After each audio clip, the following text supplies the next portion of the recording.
I got loyalty, got royalty inside my DNA. I got love, peace, got war and peace inside my DNA. I got power, poison, pain, and joy inside my DNA. Hello guys, welcome back to my channel The Fanfic Fantasy. Join us as we explore the world of fanfiction and fantasy and bring you the best story and discussions. This is the 7th part of What If Tanjiro Time Traveled and Became a Demon? So give this video a like and subscribe for more videos in future. So let's get into the fanfic. Daki was furious. No, beyond furious. She was livid. How dare these brats, these mere humans, challenge her and fight her so well. They weren't even Hashira. But they had to be close because why else would they give her, a waxing moon in Muzan-sama's personal favor, such a difficult time? They'd even figured out that if both she and Nai-san lost their heads, they'd die. Still, she was sure she could win. The brats weren't faring so well anymore, even if their fighting ability had only increased as the battle wore on. They were slowing down. With much glee she pointed that out to them. She sent a barrage at the two again and grinned when they could barely keep her from overwhelming them. Just a couple more minutes and movement out of the corner of her eye. She turned to see two people coming their way, and from the way they moved. "Nai-san," she cried out, both in fear and warning. More pillars. The distraction as the two pillars touched down almost cost her. The two boys attacked at once and it was all she could do to stretch her neck out via scarf. Then she shot more of her scarves at the brats. She had to take care of them so she could help her Nai-san. And there, the lightning boy tripped. She rushed forward, willing her scarves to go faster and harder than ever before. White got in the way, sending swings of a blade so quick they created a miniature storm to redirect all of her scarves. It was one of the pillars. How dare he? How dare? She paused and realized exactly what she was seeing, even as she swept aside the next attack by the boar-headed kid from behind. This pillar, he was ugly. Well, he might have been somewhat good-looking if he didn't have all those scars all over and was growling at her like, well, a demon. She frowned, but then dismissed that thought in favor of redoubling her efforts. He fought like a man possessed, though, arms moving at such a speed she couldn't get past his guard and had to block some long-range attacks of his own. How was he doing that? How was he, a human, doing that? With a sword? And then she saw his tongue. That wasn't normal. And then she saw his eyes, and her own widened. Oh, except, why was a demon fighting for the Demon Slayer Corps? Why did it matter? She'd have to kill him anyway. Somehow, tie him up and leave him for the sun? Maybe. And then she and Nai-san could feast on the bodies she could smell. It almost made her mouth water. And the other demons was watering too. She grinned and shot another set of attacks at him, but he'd parry them, so if she could get him off to one side. Right there, maybe she could tempt him with a little blood of one of his compatriots. The lightning kid had remained behind the man, likely looking for another opening. The white-haired man's sword fell to his left, and she was already attacking to his right, going straight for the kid. The scarf went right by his head and he could do nothing about. What? He'd turned his head and bit her scarf. She was honestly so shocked she didn't really know what to do. And then he started eating it. She shrieked in outrage and actually raced forward, towards the man. She didn't see or sense the boar-headed kid coming up behind her again, or the lightning kid readying himself. All she knew was this demon was eating her. Of all the indignities of this night, this was by far the worst. The absolute worst. She would. And then her head was spinning off, away from her body. What? She caught a glimpse of the boar-headed kid and the lightning kid separating in either direction. Her head landed in the dirt and she could only stare back up at the boys that had beheaded her, both steering clear of the demon that had attacked her body and was literally tearing into her arms with his teeth. She shrieked again, but before she could get much out, a plop had her turning her eyes as another head landed right across from her, looking at her just as shocked as she felt. She blinked. Oh, Oni-san, XXX. Tanjiro clutched the child he'd saved to his chest as he pushed himself as far and as fast as he could while not hurting the girl. She was asleep, though, and he couldn't possibly hurt a demon. Not permanently. And yet, he couldn't bring himself to put this child through more potential pain than she'd already been through. So he grit his teeth and pushed himself as fast as he dared. He used his new understanding of the lightning breathing style to make it to the red light district in a third of the time it would normally take, even traveling at a typical pillar pace. He was still too late. The Kakashi were cleaning everything up when he got there well into the early morning, treating people, patching up large gaps in buildings, carrying bodies away, etc. His stomach sank when he saw that, knowing that he wasn't the only one who would feel guilty they hadn't been able to save everyone, even if he knew that was an unrealistic expectation at best. He actually found Sammy first, as the other demon was standing on the ridge beam of a roof of one of the tallest buildings in town, so one of the fancier brothels that seemed to have come off relatively unscathed.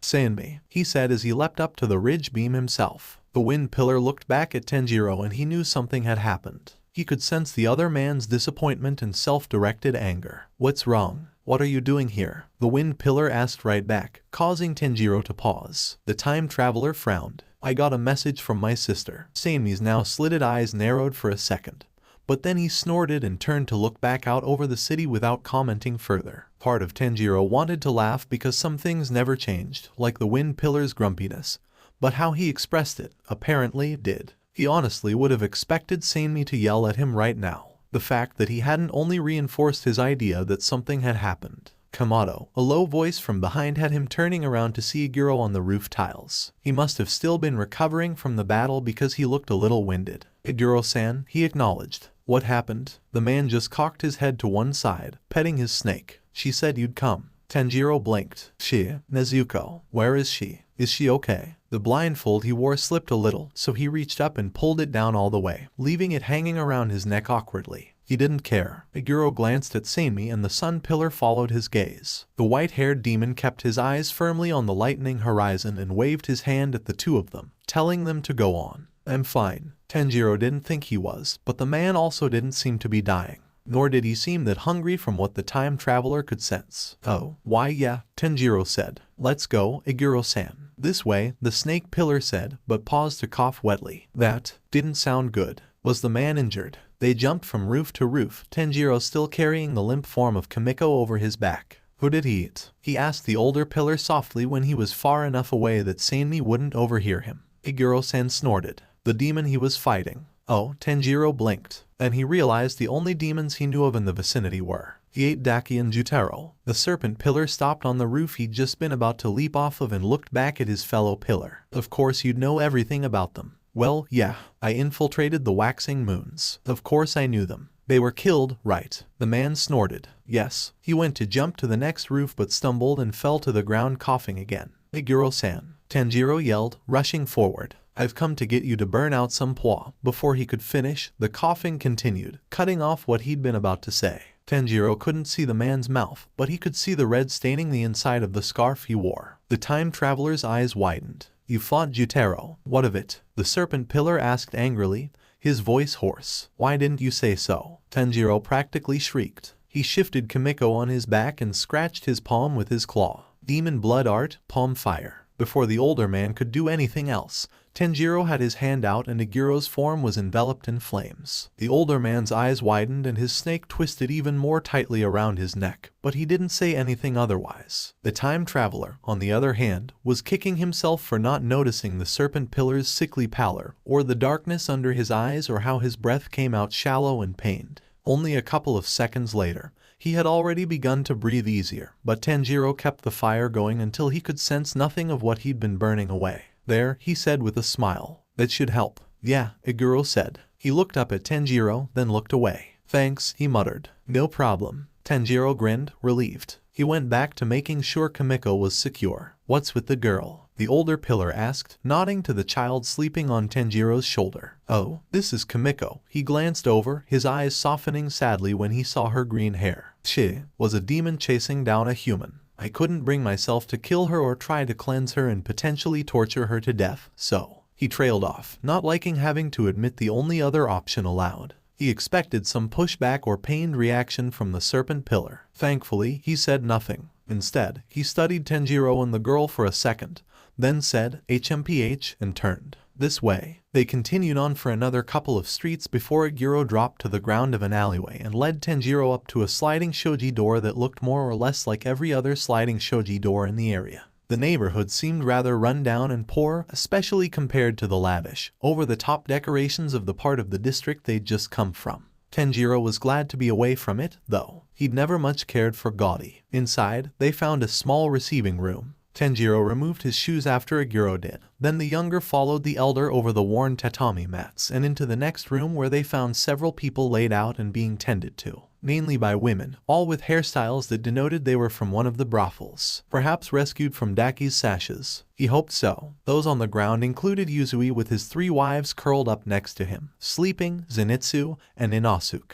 There was also empty bedding in one corner. The moment the women saw who had entered, they immediately rushed over, tittering. "You left so quickly," one said to Iguro. "You should be resting." Another insisted. "Thank you," Iguro said, a little shortly, "but I'm fine." But the first one started, however, she stopped when the serpent pillar held up his hand. "This is Kamado Tanjiro and Kamiko," he gestured to his companions. The women turned their attention on the newcomers and gasped when they saw Tanjiro's eyes and the kanji in them. They may or may not have noticed that the girl slumped over his back had 6 hands and no feet. Iguro ignored their reactions. "They will be able to take care of the poison." "Who else needs it?" Tanjiro asked. "Just Yuzui-an. Your sister," Iguro said quietly. The time traveler's eyes widened. "Where is she?" "In another room," the serpent pillar responded, expression not giving a hint of the situation away. "But she's more stable than Yuzui-san as far as we know. He lost consciousness about an hour ago and his pulse has been slowly getting weaker." Tanjiro had to crush down every single brotherly instinct he had so as not to rush to his sister's side.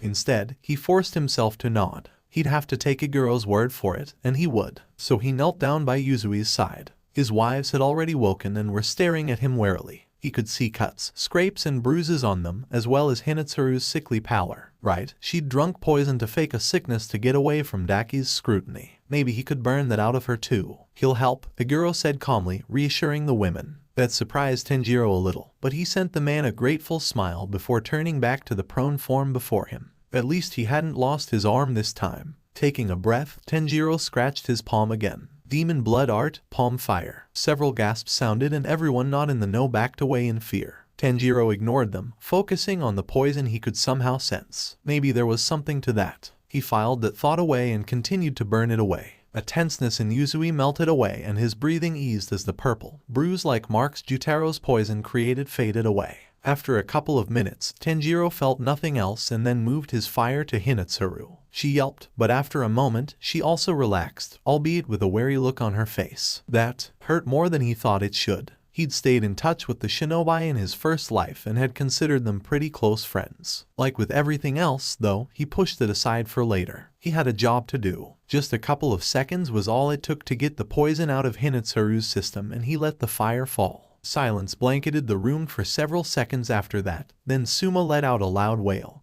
and threw herself on Yuzui. "His pulse is back," she cried. "What, really?" Makio asked loudly. "What's all the noise?" Inosuke suddenly shouted. "I was sleeping." Tanjiro looked over at the boy who had just jumped up and was yelling loudly, shaking his fists angrily. Next to him, Zenitsu curled up into a ball and threw the blanket over his head, then turned away. "Be quiet," he whimpered. Tanjiro just smiled as the now wary attending women tried to get Inosuke to lay back down again. It looked like everyone had gotten out of this all right. Well, almost everyone. He turned to Iguro. "Where's Nezuko?" The serpent pillar just nodded and turned to walk out of the room. Tanjiro followed wordlessly, ignoring the eyes on his back. There was another empty room through the next doors, except for several Kakashi standing guard outside the door. Iguro paused in front of them. "I'll be able to take over from here. Go help with clearing out the town." The black-clad people bowed and calmly walked past Tanjiro, then out the door they'd just entered from. Tanjiro's stomach was sinking. "Iguro-san, why isn't Nezuko with the others? Why was she separated?" The snake pillar didn't turn around. They targeted her again. "They want one of you Kamados so badly." He pumped so much demon blood into her, not just a couple of drops like last time. "I'm surprised she's lasted as long as she has." The world seemed to fade away from Tanjiro for a moment as the old, familiar fear practically stopped his heart. In only seconds, it was replaced by a less familiar, but still well-known, all-consuming rage that rose, unbidden, within him. It was a special kind of rage usually only entertained in regards to Muzan. But this wouldn't be the first time he practically wanted to rip one of the waxing moons apart either. With his bare hands. He hated feeling like this. He despised it. And yet, every time something happened to his family, every time, Kamado, Iguro's voice broke through the red haze somehow and he stared angrily at the man. After several seconds, Iguro answered his unspoken question. "You were growling." It took a couple of seconds for the words to register, but when they did, Tanjiro closed his eyes and took several deep breaths. "Apologies." Iguro just sat there for several more seconds. "I'm glad you're with us and not him." As tersely and coldly as the words were delivered, they went a very long way to calming Tanjiro. He couldn't quite bring himself to smile at the man, but he did nod. "Thank you, Iguro-san." The older man simply opened the door and then stood aside, gesturing for Tanjiro to enter. "Could you hold Kimiko-chan for me?" the time traveler asked. Iguro backed away a little, wary. But after a moment he nodded and held out his arms, albeit with a grimace. Tanjiro shifted the girl into the other's grasp. She didn't so much as stir. "If there are any problems, let me know." Iguro nodded. Tanjiro returned the gesture. Then he looked at the doorway and walked in. The serpent pillar slid the door shut behind him, leaving the room in almost complete darkness. That didn't bother him. Demon eyes could see very well in the dark. It took him a moment to find the quivering form of his sister curled up in a corner. "Nezuko?" he asked carefully. She looked up and Tanjiro's heart stopped again. Her eyes glared at him, glowing pink and slitted. Then she shifted and jumped at him, growling, fingers poised to rip and tear. It brought back so many memories he hadn't had to deal with in so long. That suddenly, he wasn't in a crowded city, but on a mountain, in the snow, desperately fighting off his sister as she tried to eat him. He wasn't a former Kazuki or a demon slayer with years of training under his belt, but a child desperately clinging onto the only other family member he had left. "Nezuko!" he screamed in desperation. In the memory, she barely reacted to him as he tried to fend her off with the only weapon he had, the axe. But in the present, she responded, eyes widening and then they were normal, pupils round and the glow fading back to her usual color. She stumbled, gaze fixed on her brother. They stood there for what could have been moments or an eternity. Then the tears came to her eyes, brimming and then spilling. And the memories of the mountain again. It was disconcerting how he kept falling back into that first lifetime again and again and again. "Oh, Oni-san," she whispered, and those words more than anything else dragged him to the present. Nezuko, the demon from his memories, couldn't talk. He rushed forward, enveloping her in a hug, uncaring if she tried to attack him. He'd survive. "Nezuko." She latched onto his haori, fingers curling tightly as she sobbed. "It hurts?" He winced. "The hunger?" he asked quietly. She shook her head, then paused. Yes, sometimes. But I'm fighting it, Nai-chan. I'm fighting it so hard. Sometimes I can, and sometimes I can't." She hid her face in his chest. Tanjiro's arms tightened around her. "I don't want to be a demon," she whispered, her breath shuddering. "I know," he said back softly. "I can feel him fighting me." Nezuko said, "I can feel him, but he doesn't have me yet." And Tanjiro's grip tightened even more, a growl escaping him. He knew what he had to do, but he hated it. "I can burn it out, Nezuko," he said softly. "I can burn it, but it will hurt more than this does." Her shaky breath hitched as she thought about that. "Do it," she said finally, her voice barely audible, even in the silence of the room. Tanjiro winced. "Are you sure?" She nodded. "But, please." She sounded so desperate and tired. And he couldn't say no to that. "Take off your haori," he said softly. She looked up at him, frowning in confusion. "What?" she asked. "You'll need something to bite onto." Her round, purple-brown eyes blinked and then she closed them and nodded, shrugging off the haori with jerky movements that spoke of how difficult it was for her to consciously control her body. "I'd let you use mine, but I just came from a rainstorm and am covered in day-old mud and travel grime." She didn't laugh or even smile at his poor attempt to lighten the mood, but just nodded and grit her teeth. "You can use mine as a pillow, though," he said, taking his own haori off and folding it so the lining faced out. Then he put it under her head, letting her lay back softly. "Here," he said, after rolling her haori up. "I know you love it, but I understand," she hissed, veins popping out all over her skin. "Stay out," she growled, and her eyes were pink again. But her teeth looked normal. He stuck the roll of material in her mouth and she bit down hard. "I'm sorry," he whispered before he scraped his palm. "Palm fire," she screamed. Even muffled by the material in her mouth, the pain shrieks echoed around the otherwise empty room as her back arched and her head whipped back and forth. Tanjiro couldn't stand it, couldn't stand seeing it or being a part of it. He started to let the fire die. They'd find another way or he'd get her to the butterfly estate where they could put her under it. She grabbed his arm with her clawed hand, eyes staring at him hard. "Keep going," they said, despite the tears flowing down the side of her face. He didn't want to. Kami, he did not want to. He shook his head, but her grip tightened. "I can take it." He could practically hear her words. He grit his own teeth and looked away. Then, ignoring his own wet cheeks, he pushed more wool into the fire. It all but erupted and she went back to screaming. Behind him, he heard Iguro open the door, but no one approached him. Eventually the door slid closed again, leaving them alone. He sobbed as he put his sister through the absolute worst pain of her entire life, pushing harder as he helped the war raging inside her. A war between demon and human, a war she'd been losing. But now she had a chance, even if it came at such a steep cost. He didn't know how long it took to burn everything out, but eventually, he did. Nezuko slumped, exhausted, and he let the fire fade, leaving them in darkness once again. After a moment, he gently reached over and took the roll of material out of her mouth, seeing that she would, indeed,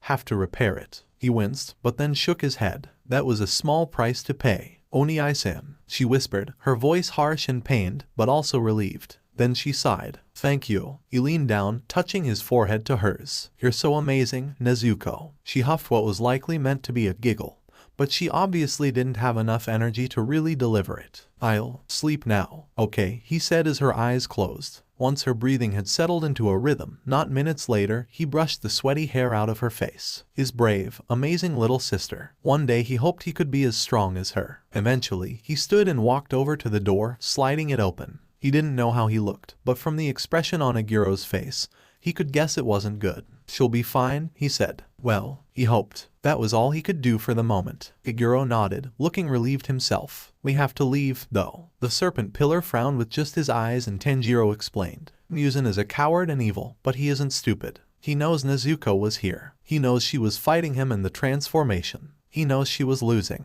And then, suddenly, whatever connection he was trying to build vanishes. He'll put 2 and 2 together. If we want any people here to survive, we all need to leave. Now, if not, we'll be dealing with Kokushibo again or Muzan himself. In our current condition, we won't stand a chance. Agiro's eyebrows drew together as he listened to and thought over Tanjiro's words. Then, finally, he nodded. I'll inform the others and take Yuzui myself. The Kakashi can clear out in minutes. Tanjiro nodded. I'll grab Sanmi on the way out of town. We'll head back to the butterfly estate. Your sister's companions will want to go with you, Agiro pointed out. Tanjiro pondered that for a moment, but then nodded. That's fine, as long as they hurry. Then he glanced at the little girl still in Agiro's arms. He held his hands out. Here, I'll take Kimiko and Nezuko for now. We'll get situated better on our way out of town. Agiro nodded and handed the girl over. Go quickly, Tanjiro said. You as well. And with that, they parted ways. Why am I stuck carrying the brat? Sanmi growled from where he ran alongside Kamado towards the butterfly estate. He grit his teeth at the currently sleeping child he had slumped over his back as he ran along the path using his breathing style to travel at a much faster speed than normal humans. I'm carrying my sister, was all Kamado said, voice firm and unwavering, stating a fact. He was, indeed, carrying his unconscious sister draped over his back, her core uniform in rather obvious need of repair or replacement. At least it was covering her decently. The last thing they needed was her catching a sickness. Sanmi almost wanted to snap at the kid that turning the demon brat into one of his own was his idea, and so he could take responsibility. But even he wasn't that heartless. He didn't mind that people called him cruel or angry or, well, any plethora of insults.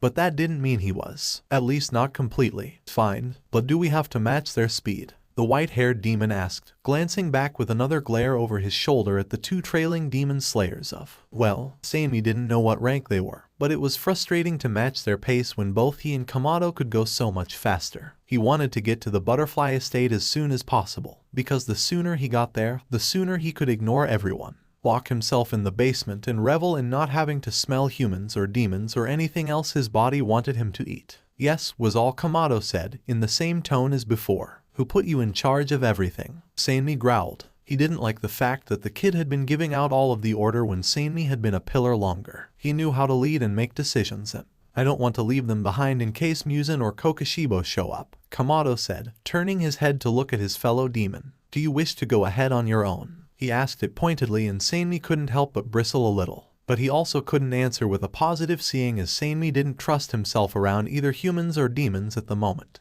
Just the idea that he might run into one. Gee, he grumbled and went back to focusing on maintaining their current pace. Kamado must have taken that as a no, because he also turned his gaze back ahead of them, eyes fixed on the road. Sanmi wanted to sigh. He didn't, but he wanted to. It didn't matter how long it took them to get to the butterfly estate, it would be a long trip. XXX. They kept running through the night and ended up showing up at the butterfly estate around noon the next day. They hadn't even stopped for food. When Zenitsu had whined about it and how hungry he was, Tanjiro had been willing to rest for a couple of minutes. But Sanmi had turned on the yellow-haired teen and asked, "Well, how do you think we feel?" Then he'd turned and run on. Tanjiro had sighed, then encouraged Zenitsu and Inosuke to get out some of the food the women from the red light district had packed for them. The lightning breather had brightened at that, so the sun pillar warned them not to choke while they ran. Inosuke loudly proclaimed that of course he wouldn't choke. He was amazing and could do multiple tasks at a time like that. Zenitsu had rolled his eyes, having already gotten some of the rice balls out and handing one over to his friend. Tanjiro suspected the yellow-haired boy would have been louder had Sanmi not still been within hearing range. Once they arrived at the butterfly estate, Zenitsu collapsed and Inosuke seemed to be barely holding himself up, or staying on 2 feet by sheer will alone. Tanjiro smiled, not putting it past him. Thankfully, Shinobu met them at the door to the house. "Welcome back," she said with her usual smile. "Thank you for having us, Tanjiro." The only person currently awake and able to speak who had the manners to actually do so, bowed with Nezuko on his back.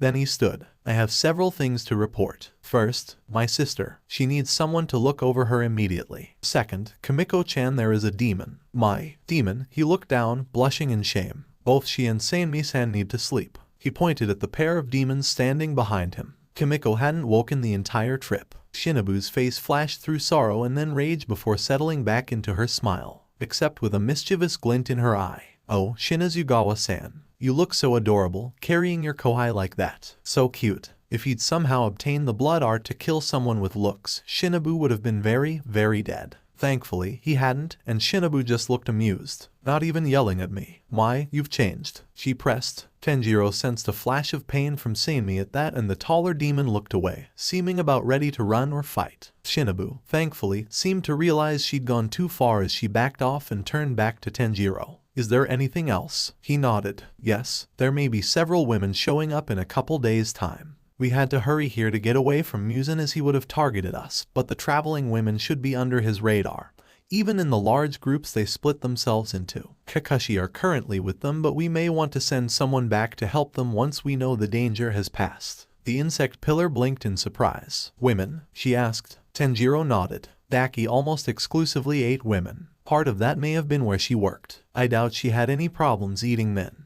But when we rescued the people she'd trapped in her scarf, they were almost all women, and they helped us recover with the Kakashi, since many of them had already been established as losing their footing or running away without paying their debt. We told the Kakashi to escort them to some wisteria houses and pillar estates. Shinobu blinked at him. "It was very thoughtful of you, Tanjiro-san." Sanmi snorted. "It was one of Yuzui's wives' idea." "Ah," Shinobu nodded. Then she stepped aside. "Please, come in. We'll get you to the cellar, Shinazugawa-san." "Tanjiro-san, if you, Hashibara-san and Agatsuma-san would follow AI, she'll show you all to an empty room." "Thank you, Shinobu-san," he said with a bow. Behind her, a nervous AI waited for them in the hall, hands on her hips. Shinobu and Sanmi hurried past her while she glared at the group of demon slayers still just outside the door. "Well?" she asked, impatient. "Zenitsu, Inosuke, come on," Tanjiro said, trying not to think of how nostalgic this felt as he threw a smile over his shoulder. "Don't wanna," the boar-headed boy muttered, sitting down stubbornly. I'm dying," Zenitsu wheezed. Tanjiro rolled his eyes fondly and targeted Inosuke first. "Ah, I see. You can't actually get up anymore, Inosuke-san. Well, you did put in such a good effort to get here." "All true." The bare-chested slayer shot to his feet. "I can do anything," he insisted, then proceeded to wobble inside.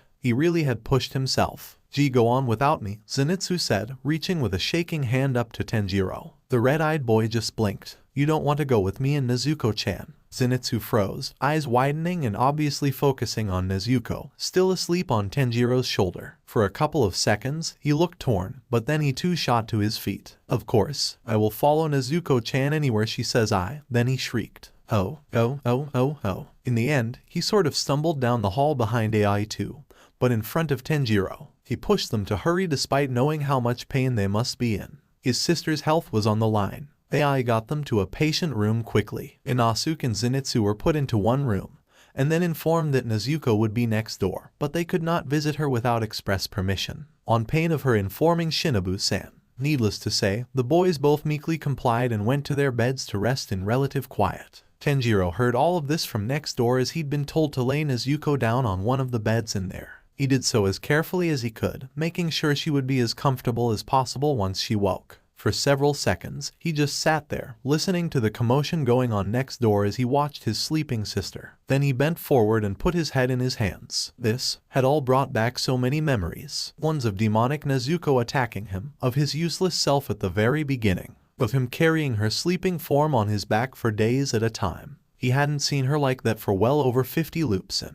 it had hurt to see her like that. He'd wanted to protect her, but he also knew he couldn't keep her away from danger. He knew trying to do so would have hurt her just as much as it would have saved or helped her. He knew this, and yet, "Please be okay, Nezuko," he whispered. She'd been fine last time, but with Dauma and Akatsuki, she hadn't been fighting the transformation for hours. She hadn't had who knew how much blood pumped into her system, and wasn't that a terrifying thought he'd seen waxing moons over-inject and kill people just as Musen could. He'd been forced to try and turn people at some point and had over-injected on purpose to prevent Musen from gaining another infantry meat shield and to prevent that person from years if not decades of suffering as a demon. She hadn't been awake or aware enough to even be able to fight the transformation last time. She hadn't screamed like she had this time, and he'd done that to her. Even if she'd asked him, he'd caused her such pain, and he hated it. Tanjiro curled up as he felt the tears come to him and begin to drip down his cheeks. He let them. This had been too close and he knew there would be consequences. He just didn't know exactly what. The sound of the door opening drew his attention and he looked over from his seat near Nezuko's prone form to the door. His eyes widened as he took in the woman who walked in.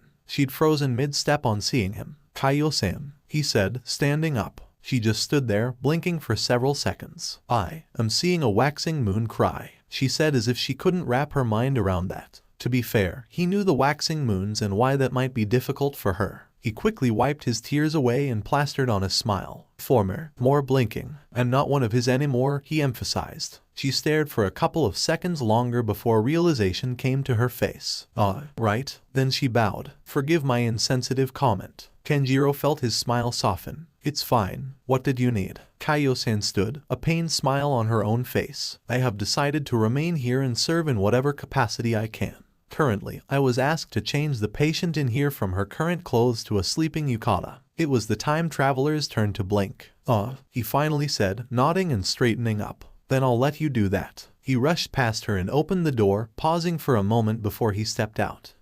Please let me know when I can enter again." She nodded. "I will, if I may," she ventured before he could leave again, and he paused. "Who is she to you?" His gaze drew itself back over to the bed. "That's my sister, Nezuko. Please take care of her, Kaio-san." The woman blinked. "Your sister?" He nodded and grinned again. "One of the most precious people to me in the world." Kaio-san's own expression softened. "Of course I will treat her well, Kamado-san. Leave her to me." Tanjiro's smile widened. "Call me Tanjiro." The woman seemed taken aback. "Hi, Kim. Tanjiro-san." With that, he left the room and stood in the empty hall for several seconds, breathing deeply to calm himself and return to his constant concentration pattern. Tanjiro-san." Shinobu's chipper voice had him turning to face his right. The pillar had just turned a corner and was smiling at him much like normal. The woman and child following behind her was most certainly not a normal sight around here. "Shinobu-san." He greeted the pillar and then the people behind her. "Tameo-san." "Yushiro-san." The green-haired boy looked on edge and about ready to tear Tanjiro's throat out the minute their gazes met. Tameo, on the other hand, smiled warmly. "Tanjiro-san," she said.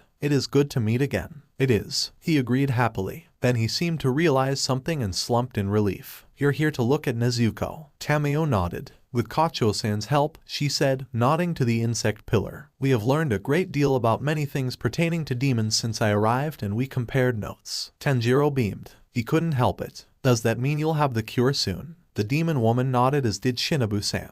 "We should have prototype within the next few days," the insect pillar said. "At least, that is what we are hoping for." Tameo agreed with a nod. "That's wonderful," Tanjiro gushed. That meant he wouldn't have to burn the demon out of anyone else. Before he could say anything more, though, the door behind him opened and he turned to see Kaio standing there demurely. "Your sister is dressed and ready for you to come in again." Then she turned to the women, Kacho-san, Tameo-san. Shinobu smiled wider. "Thank you, Kaio-san. Please continue with your chores." The woman nodded and bowed. "Of course, Kacho-san." With that, she turned and walked calmly away. Tanjiro thought she looked a little out of place in halls like that, but she also looked like she was doing far better than the last time he'd seen her. He was glad. He also made a mental note to check up on her later, see how she was adjusting. Until then, though, he went to go back in the room, but was stopped. Tanjiro-san, we'd like for you to stay out here while we examine your sister, Shinobu said carefully. Immediately, his smile fell. What? Why? He didn't want to be away from her any longer than he needed to be at the moment. We already find it difficult with just the two of us moving around a patient. Having more people in the room would be a distraction at best, Tameo said softly. She held up a hand before Tanjiro could protest further. Please, let us do our job. Reluctantly, Tanjiro backed down, then looked away and nodded. Hi, Tameo-san, Shinobu-san. It shouldn't take too long, Shinobu said as she opened the door and stepped inside, throwing another smile over her shoulder. Tameo followed her, also glancing over her shoulder, this time at her assistant. Please make sure the lab is ready for any tests we may need to do, Yushiro. The boy straightened like he'd been struck by lightning. Hi, Tameo-san. With one final glare at Tanjiro, he hurried down the hall. Meanwhile, Tameo shut the door, sending him one last encouraging smile before they left Tanjiro alone in the long, empty hall once more. With a sigh, he turned his back to the wall and sank down to the floor. He wouldn't leave until he knew Nezuko was fine, so he may as well get himself comfortable. He asked Ai for a sewing kit the next time he saw her, which was only a couple of minutes later. She'd seemed both surprised and wary at his request, but agreed and brought him a needle and some thread. She informed him that they didn't have any pink thread, so black, white, or undyed would have to do. He still thanked her profusely and then got to work on fixing what was left of his sister's favorite kimono turned haori. That was how Shinobu and Tameo found him when they exited the recovery room about 30 minutes later. Immediately, he stood, glancing between them half nervous and half hopeful. Tameo exited first, a roll of filled vials in her hand. He could smell the blood she put in them, Nezuko's. Her scent had changed again, subtly. But it was there. He fidgeted as Shinobu closed the door. Is she okay? He couldn't help but ask, not caring how impatient he sounded. Tameo and Shinobu exchanged glances, and then the latter spoke. From what we can tell, yes, she seems to be in a regular, if very deep, sleep. However, we won't be able to really tell more until after we've run our tests, or she wakes so we can finish the examination. But, from what we've seen, Tameo spoke next, she is human. You did burn every part of Musen out of her. Again, he'd known that, but it still felt good to hear. He nodded, slumping a little in relief. That doesn't mean she isn't changed, the demon doctor said softly, carefully. Tanjiro closed his eyes and nodded again. I know. The women both seemed surprised. I can smell that something is different, he clarified. I don't know what though. The two doctors looked thoughtful at that. That means we should look into these samples as soon as possible, Shinobu said firmly, looking over at Tameo who nodded back. It was kind of scary, actually. These two in complete sync. Musen had no idea what was coming his way. Tanjiro had to smirk to himself at that, because he wanted to be there to see every minute of it. Tanjiro-san, the insect pillar said, bringing his attention back to her specifically. Yes, he asked. You may stay with your sister for now, but I would appreciate if you would sleep in the cellar with Shinazugawa-san and your new child. He flushed a little at that. She wasn't his child. She just needed to be rescued. Child? Tameo-san asked, curious. Oh, yes, Shinobu said, entirely too gleeful. Tanjiro-san showed up with a new demon under his care. Her smile faded just a little. She must have been 7 or 8 when she turned. A flash of pain washed over Tameo's face, but she turned to Tanjiro eagerly. Really? May I examine her? And this other man as well? Sure, Tanjiro replied. I mean, you'll have to ask Sanmi-san yourself, but I'd like to make sure Kimiko-chan is alright anyway. Excellent. I'll speak with both of them tonight, the doctor said with a firm nod. I'll speak with Shinazugawa-san myself, Shinobu said, her smile widening and eyes closing. Tanjiro withheld a shudder. I'm going to go in and sit with Nezuko, he said hurriedly, hand reaching out and turning the doorknob so he could head inside as quickly as possible. Good luck, Shinobu-san. Tameo-san. With that, he closed the door and sat there for a minute, suddenly glad to be away from the utter terror those two together induced. Then he laughed a little. This was turning out to be one of his better loops, which went beyond relieving after his last. Nope, not going there. He pushed those thoughts to the side and turned to stalk towards his sister. He took up residence on the chair beside her bed and went back to trying to fix her haori. XXX. Musen glared down at Kokashibo. I sent you there to bring me Kamado's head. Instead, you bring me Kakashi. You think that is remotely viable? They were all that was left, the demon replied, sounding angry as he stared down at the floor in front of his lord. Everyone else, all the pillars, all the demon slayers, all the captured and the other Kakashi were already gone. I could have tried to follow multiple trails before sunrise, or I could bring back the information to you, Muzan-sama. He looked up at the Demon King, eyes smoldering. He knew I was coming, which meant Kokushibo had made the right choice, as much as Muzan hated to admit it. This was not good. He'd lost 2 of his waxing moons in less than half a year. The Demon Slayer Corps had, once again, grown too big for its britches. They needed to, once again, be put down. But first, he needed another Kazuki to replace Jutaro and Daki, and he had a good idea as to whom he could recruit. He also wanted one of those sun-breathing children, and he needed to get them young so they wouldn't be able to fight him off to the extent that girl had. The fact that she'd been able to hold him at bay at all. I want Kamado Tanjiro and his sister dead, he finally said. Nakime, make sure everyone is told. Hi, Muzan-sama, the woman behind him said quietly. However, no demon is to touch their other siblings except to bring them to me. Hi, Muzan-sama. He continued to think about the situation and he really only came to one conclusion. He'd been maneuvered into a corner and would have to fight his way out. He would take the Demon Slayer Corps down and grind whatever was left of them into the dust as they so deserved to be. And if he took down the 2 Sun siblings on the way, so much the better. He hated that he would have to put his plans into action so soon. But needs must. Kokushibo, I have a new assignment for you. The man kneeling before him replied tersely. Hi, Muzan-sama. Muzan smiled. It wasn't nice. He could assure his victory shortly, once his ranks were replenished. Then no one would be in his way as he finally found his immunity to the sun and openly showed himself to the world. It would be his for the taking. So he outlined his plan and sent his highest-ranked Kazuki on his way. They would regret this. Their maneuvering and surprise Hashira that had become too strong. He would make them regret it. Kaya was surprised she felt so little. Or, more accurately, she couldn't seem to feel anymore. Not after. We found one of your daughters, Shinobu-san told her, face completely serious. Kaio's eyes widened. So soon. It wasn't difficult. Your old village was remembered. The former demon purposefully didn't read too much into that. Instead, she swallowed, pushed any guilty thoughts to the side for the time being and focused on her daughter. Chiyo or Itsuko? She asked, unable to keep the hope from her voice, despite knowing she would still likely not be able to see them again. Yamamoto Itsuko, the Hashira said quietly. She married at a typical age and lives in a village not far from your own. Kaiyo couldn't help her face light up at the thought of her daughter marrying and living, surviving, on. She was about to ask for more information when Shinobu-san continued. She has 2 children of her own, a boy and a girl. Her son's marriage is planned for next month. It felt like she'd been hit by a galloping horse, and all of her excitement fled, as if it had never been. Right then, it struck Kaiyo as to just what she had missed. Her daughters growing, finding love, marrying, having children. She'd missed her grandchildren being born, living, growing and beginning their own lives as adults already. She'd known already, but also, your daughter has become very sick recently,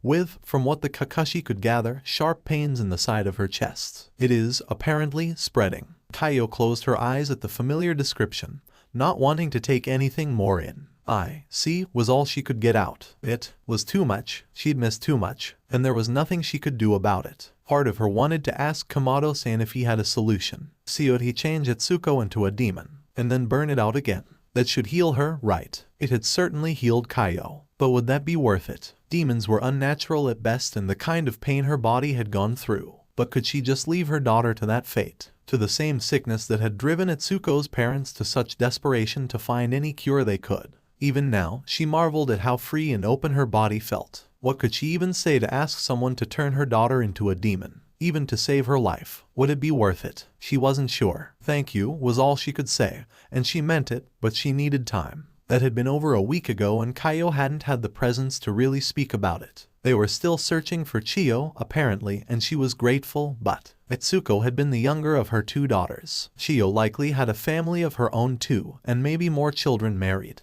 The possibility was certainly there at least. Kaiyo would likely be blessed to witness her great-grandchildren being born. Was it a blessing though? It felt like a curse to not be able to see or touch them or give them any of her love. Because how could she even explain that? And even if she tried, could she lie to them like that? Her mind kept running around in circles and the only thing that seemed to pop out of the haze of emptiness, the lack of feeling, was exhaustion. She was just so tired. She went through the chores assigned to her, mostly cleaning and preparation work, because she didn't know what else to do, what else she could do. She wanted to serve the people who had brought her back. Even if she hated that she had been brought back at all, she hated the idea of being a monster worse. She especially hated that man. Or what if she could feel anything? But she knew that she would want to see him fall. Eventually she would be able to feel again, and so she would do what she could. Hopefully, her future self could appreciate that. But for now, she went through the motions of washing the dishes, her hands in the cool, sudsy water of a barrel as she scrubbed. It was a job she had never minded as it gave her time to think. And yet, the last thing she wanted to do at the moment was think. She sighed, hands pausing for a moment as she thought back on everything again, and came to no conclusions. Before she could begin again, a knock on the door had her turning to look at it over her shoulder. Yes, the door opened and she had to bite back a gasp as two glowing, red eyes with the kanji of waxing zero peeked through. Then the owner smiled as he caught sight of her and stepped into the kitchen. Kaio-san. Hi. She calmed her heart, knowing this boy had no ill will towards her. That didn't stop her from reacting every time she saw him. She knew what demons had to do to get into those upper Kazuki positions. Even if he'd explained it, that didn't stop her from thinking about what she heard as a.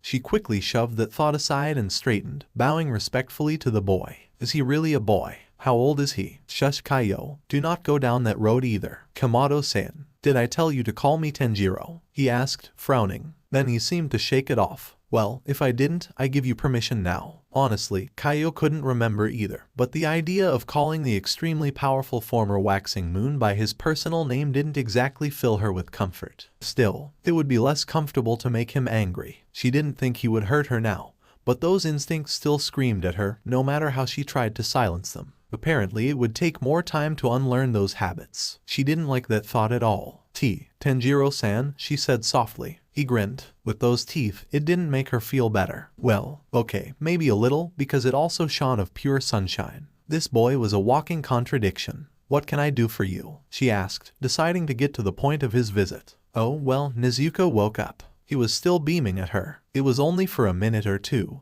and then she went right back to sleep. But I'm so happy she woke up before I went to bed tonight. But then Tameo-san and Shinobu-san came back once they heard and shunted me out, and now I'm supposed to head down to the cellar, but I wanted to come find you first. His smile wasn't beaming anymore, but it was soft and warm. Kaio only blinked. Why? She heard herself ask and then had to bite her tongue from apologizing. Fighting the instincts to not show weakness to this boy was harder than she thought it would be. It hadn't been so bad before, but then she'd been so surprised and reeling from revelations, and now she was just tired and occasionally scared or hateful. He cocked his head to one side, staring at her for a couple of seconds before he spoke. I wanted to see if you are all right, Kaio-san. She took back that idea that she hadn't felt surprised recently. Because, what? Then his expression turned so sad. I know what it's like to go from one time and home and wake up in some place in time completely different. I know what it's like to lose people close to you and not talk to them again for their own safety. I suppose I was just worried. She continued to stare at him for several more seconds before something within her just shattered, and suddenly she felt herself falling to her knees, tears rolling down her cheeks and the emptiness inside her aching and open and hurting far worse than the hunger of a demon ever could, because she can't fill it up ever again. Kaio-san, the boy yelped, and then she felt small but strong arms wrap around her. Her instincts to stay away from him didn't even kick in. So much for not showing weakness. Yet, she couldn't bring herself to regret it. They found Ietsuko, she sobbed. And my youngest daughter. She's married and has CHCH children of her own, and I'm so happy for her. But I've missed it all. I'll never know my grandchildren. Iana never got TT to see her married. Never met HH her husband. WW was she TT taken care of. Did she have the support she needed? WH what about he her sister? Well, so much for not feeling anything. But she almost wished she could go back to the numbness she'd felt before, because the aching and stinging in her soul just seemed so encompassing. She couldn't see past it. They're all gone now. They may as well be dead, and I can't help but blame myself. If I could have just accepted my fate. You know that's not true, a soft voice in her ear said as he rubbed circles in her back. No one had done that since. She couldn't help if she clung to him just a little tighter. It's not fair of you to blame yourself, he whispered. You were sick and desperate and wanted to see them grow up. That you didn't isn't fair or right by any stretch of the imagination. But it is not your fault. It is Musen's. Full stop. She sobbed some more. I know. She practically wailed into his Haori. I know, and I hate him for it. But she faded off, not quite sure how to put what she felt next into words. He finished her sentence for her, voice almost inaudible. But that doesn't stop it from hurting. For a moment, she paused in her crying, not even breathing as relief washed over her. He knew. He understood, and all she could do after that was nod into his chest as tears continued to flow. He took everything from me, she hissed. Yeah, he said. And yet, the sound had so much meaning to it, she could practically hear the subtext dripping from the word. So she looked up, curiosity getting the better of her. His eyes were distant, looking off to the side and not at her at all, not focusing on anything really. And that kind of scared her. What did he take FF from you? She asked softly, ready to take it back at the slightest hint of discomfort or upset. Instead, he just closed his eyes and took a shuddering breath of his own. Everything, and more. She blinked through the tears, not understanding. He had his sister in the next room, didn't he? But then, if he was a waxing moon, he had to be much older than that girl, so perhaps she was adopted. Or somehow related otherwise and they were just very close. Was she a descendant of one of his original siblings? He must have noted her confused expression because he sighed and closed his eyes. When he opened them, all emotion had left his face. He took my family away from me, held them hostage, made me do unspeakable things to keep them safe. He killed them in front of me, and not in pleasant ways. Kaio almost didn't recognize the boy before her now. He spoke in a cold, analytical voice and his face could have been carved from stone for all the expression he showed. Kaio tried to make sense of his words and the tone he said them in. She didn't doubt their truthfulness. And yet, earlier he'd said he saved his family, so how could they have been held hostage? Well, if the girl he claimed as a sister was a descendant or just a friend he'd made,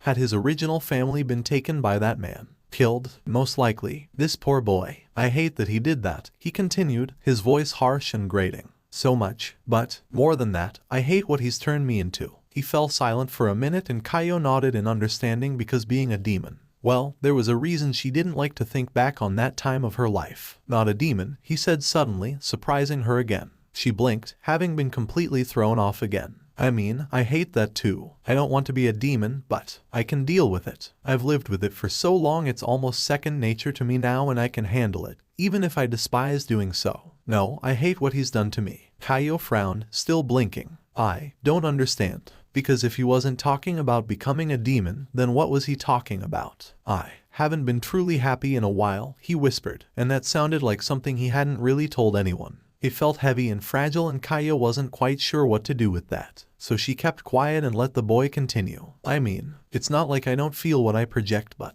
it's different from what it used to be, you know. I hate what he did to my family. Absolutely despise him for it. And I hate what he did to me. But that's just it. I didn't used to hate at all. It's such a negative, heavy feeling that I don't want, and yet now I have to admit that I utterly despise his very existence. And I loathe that. I hate that I hate now. He snorted a sort of soft, derisive noise as he leaned his forehead forward into her shoulder. She didn't dare move. Something in her screamed to just stay quiet and let this happen. I feel so selfish and cruel. I'm not who I wanted to be. The stronger I get, the more I lose myself because it's always demonic power lately. He chuckled mirthlessly. Through his torture and constant blatant sociopathy, he's driven away so much of what I valued about myself. She felt him shake his head. Don't get me wrong. I'd do it again in a heartbeat.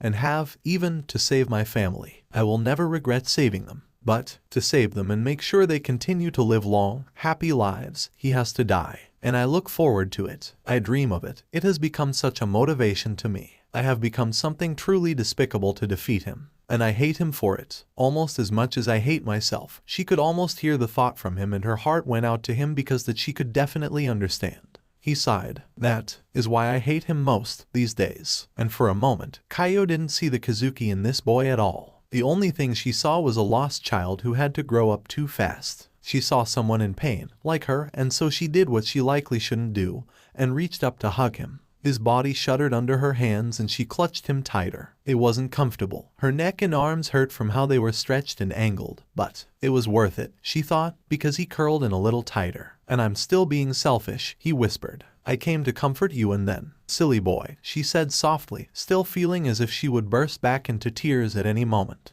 She hadn't felt like this since the last time she held Atsuko and Chio before they'd been taken to live with family for the duration of her sickness. We can take comfort from each other. I truly appreciate what you have done, gone out of your way to check on me. That is nothing short of kind. So let me return that kindness. He huffed a laugh. She decided to take that as a win. Thank you, Kaio-san. Eventually, he would have to go on his way. Too soon, she thought to herself, but said nothing, simply holding him like he seemed to so desperately need until he could hold himself together again. He'd been strong for her. She would be strong for him. XXX. Of all the changes Sanmi had gone through and had to deal with after becoming a demon, the hunger was the worst. Hands down. Second was the strange tongue that he was still getting used to. Third, surprisingly, was the enhanced senses that came with being a demon. He hadn't thought such would be a problem. But while seeing in the dark and hearing mice breathe could certainly be useful at times, it was also often annoying beyond belief. Hearing people's heartbeats, smelling their sweat, hearing them talk. If Kamado could hear all of this all the time,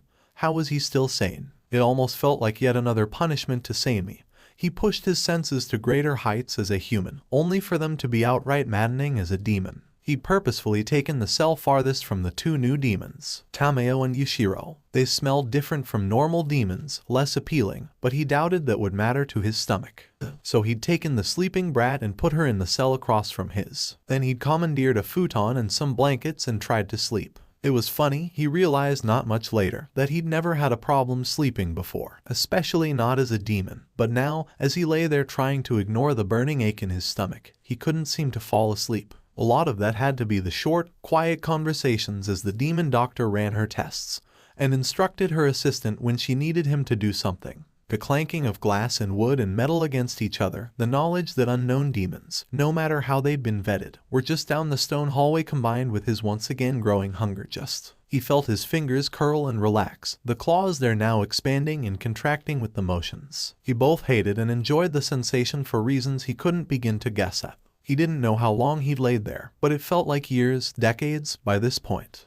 Then, the distant echo of other voices and another conversation reached his ears. He twitched in annoyance but couldn't stop himself from listening in. It came from above, so someone was, or two someones were, approaching the doorway leading down to the basement. He could guess who it was.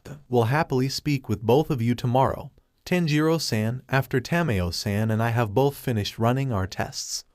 And your sister wakes," Shinobu said, her voice trailing down the stairwell, getting louder as she got closer. A small sigh sounded in response. "Hi, Shinobu-san." That was definitely Kamado. Sanmi's hands clenched into fists. "I will be by to open the door tomorrow morning," the insect pillar assured him. "Sleep well." "Thank you, Shinobu-san. You sleep well too," Kamado replied, his voice suddenly normal, entirely too chipper. Why did he always sound like that? After everything he'd been through, Sanmi didn't understand. The kid should be just as frustrated and angry as Sanmi was. The fact that he didn't understand didn't help his temper. He still clenched down on it as best he could. The clanking of the metal door closing and then locking had Sanmi relaxing more than he thought it would. He frowned. Why did being locked away comfort him? It didn't take him long to realize he'd been worried that he'd lose control, go nuts and attack people. It was a valid concern, even if he thought he'd had a handle on it. He hated this so much. He withheld a growl, not wanting Kamado to know he was awake. He didn't want to deal with the brat or anyone right now. Not if his control was really that bad.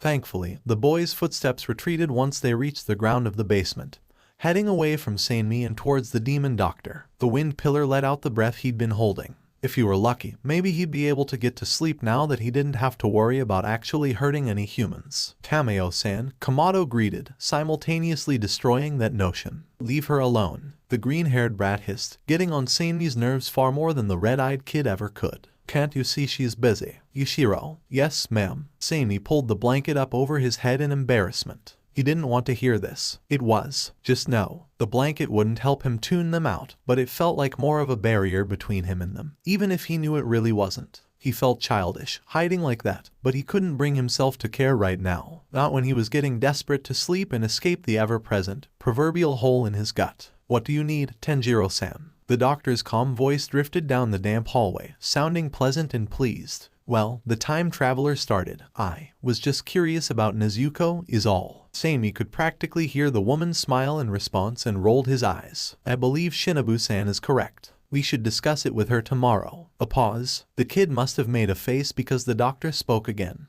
her voice warm and reassuring. "There are concerns, but they aren't life-threatening. She'll be fine, Tanjiro-san." Sanmi heard a relieved exhale. "Thank you, Tameo-san." "You're welcome. Is there anything I can do to help you?" The wind pillar rolled his eyes again. No one that strong should sound that hesitant. "I don't think so," the woman said slowly, considering. "I was just triple-checking some of the samples I took from your new underlings." Sanmi grit his teeth, both at the implications and the woman's almost teasing tone. "Teasing?" like his entire situation was some lighthearted annoyance and not something that was quickly driving him completely insane. Kamado drew in a quick, pained breath. Had he just winced? Please don't call them that, the boy begged. His tone surprised Sanmi. It sounded strained and a little desperate, not annoyed or frustrated, which had likely been what the woman had been going for because she didn't answer immediately. She must have been surprised too. Then the green-haired brat yelled again. How dare you put that expression on Tameo-sama's fa? Yushiro, yes, ma-em. That kid's obsession was disturbing. As for the tests, Tameo went on after another pause. I am finding much the same from when I studied Akaza's blood. Akatsugi, another pause. Pardon? Kameo asked, sounding puzzled.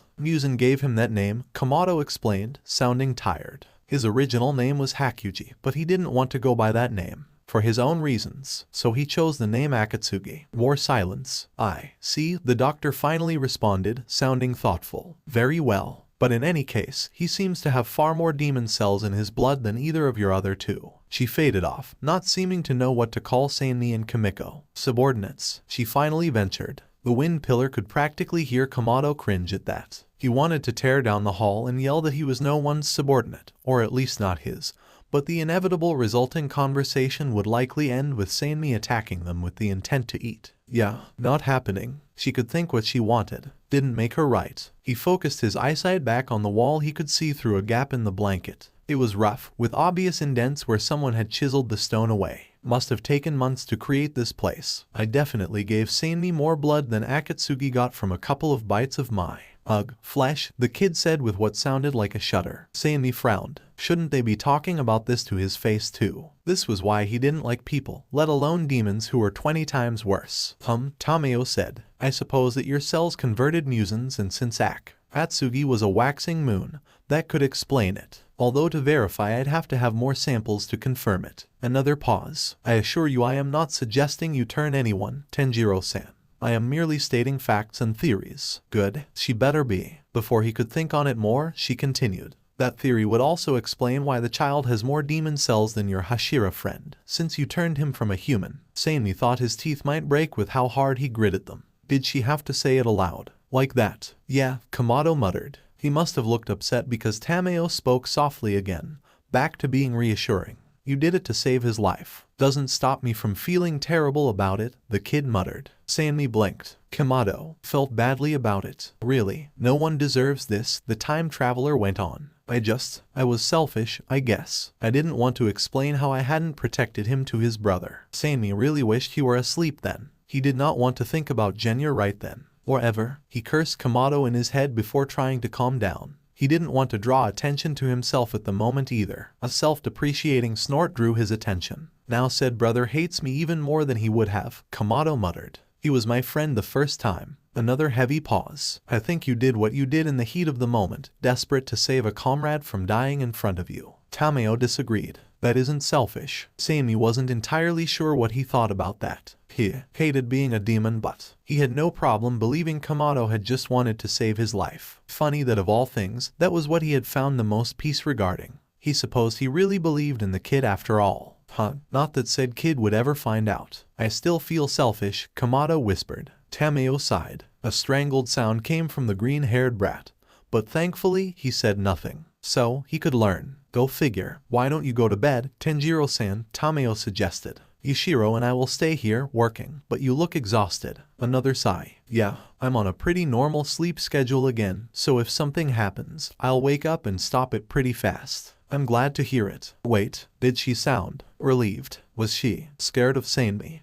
Suppose she'd be kind of stupid not to be. Of the two of them, she had the highest chance of being attacked and eaten. Or any chance, really. He doubted she could really get the drop on him even asleep. Instead of freaking him out, though, more tension drained out of his body, and he finally felt himself begin to drift. He was fine. He was safe. And so was the girl. Oh, had that been keeping him awake too? Stupid protective instincts. Over a demon. Yet another thing no one ever needed to know. Good night, Tameo-san, Kamado said, his voice sounding distant. Good night. Don't wake up again. Yushiro. Yes, ma'am. Kamado chuckling was the last thing Sanmi heard before he finally drifted off. When Nezuko woke in the butterfly mansion, she couldn't say she was terribly surprised, relieved almost to a point of tears, and thankful to her brother, the core and Shinobu-san, but not surprised. What did worry her was the hunger burning in her stomach, like she hadn't eaten in days. Although, to be fair, she probably hadn't. That was all it was, surely. And yet her mind wouldn't let it go. She remembered back to her fight with Waxing Six and shuddered. Her shoulders shifted unconsciously at the memory of the burning spreading through her body, and the hazy memories that followed.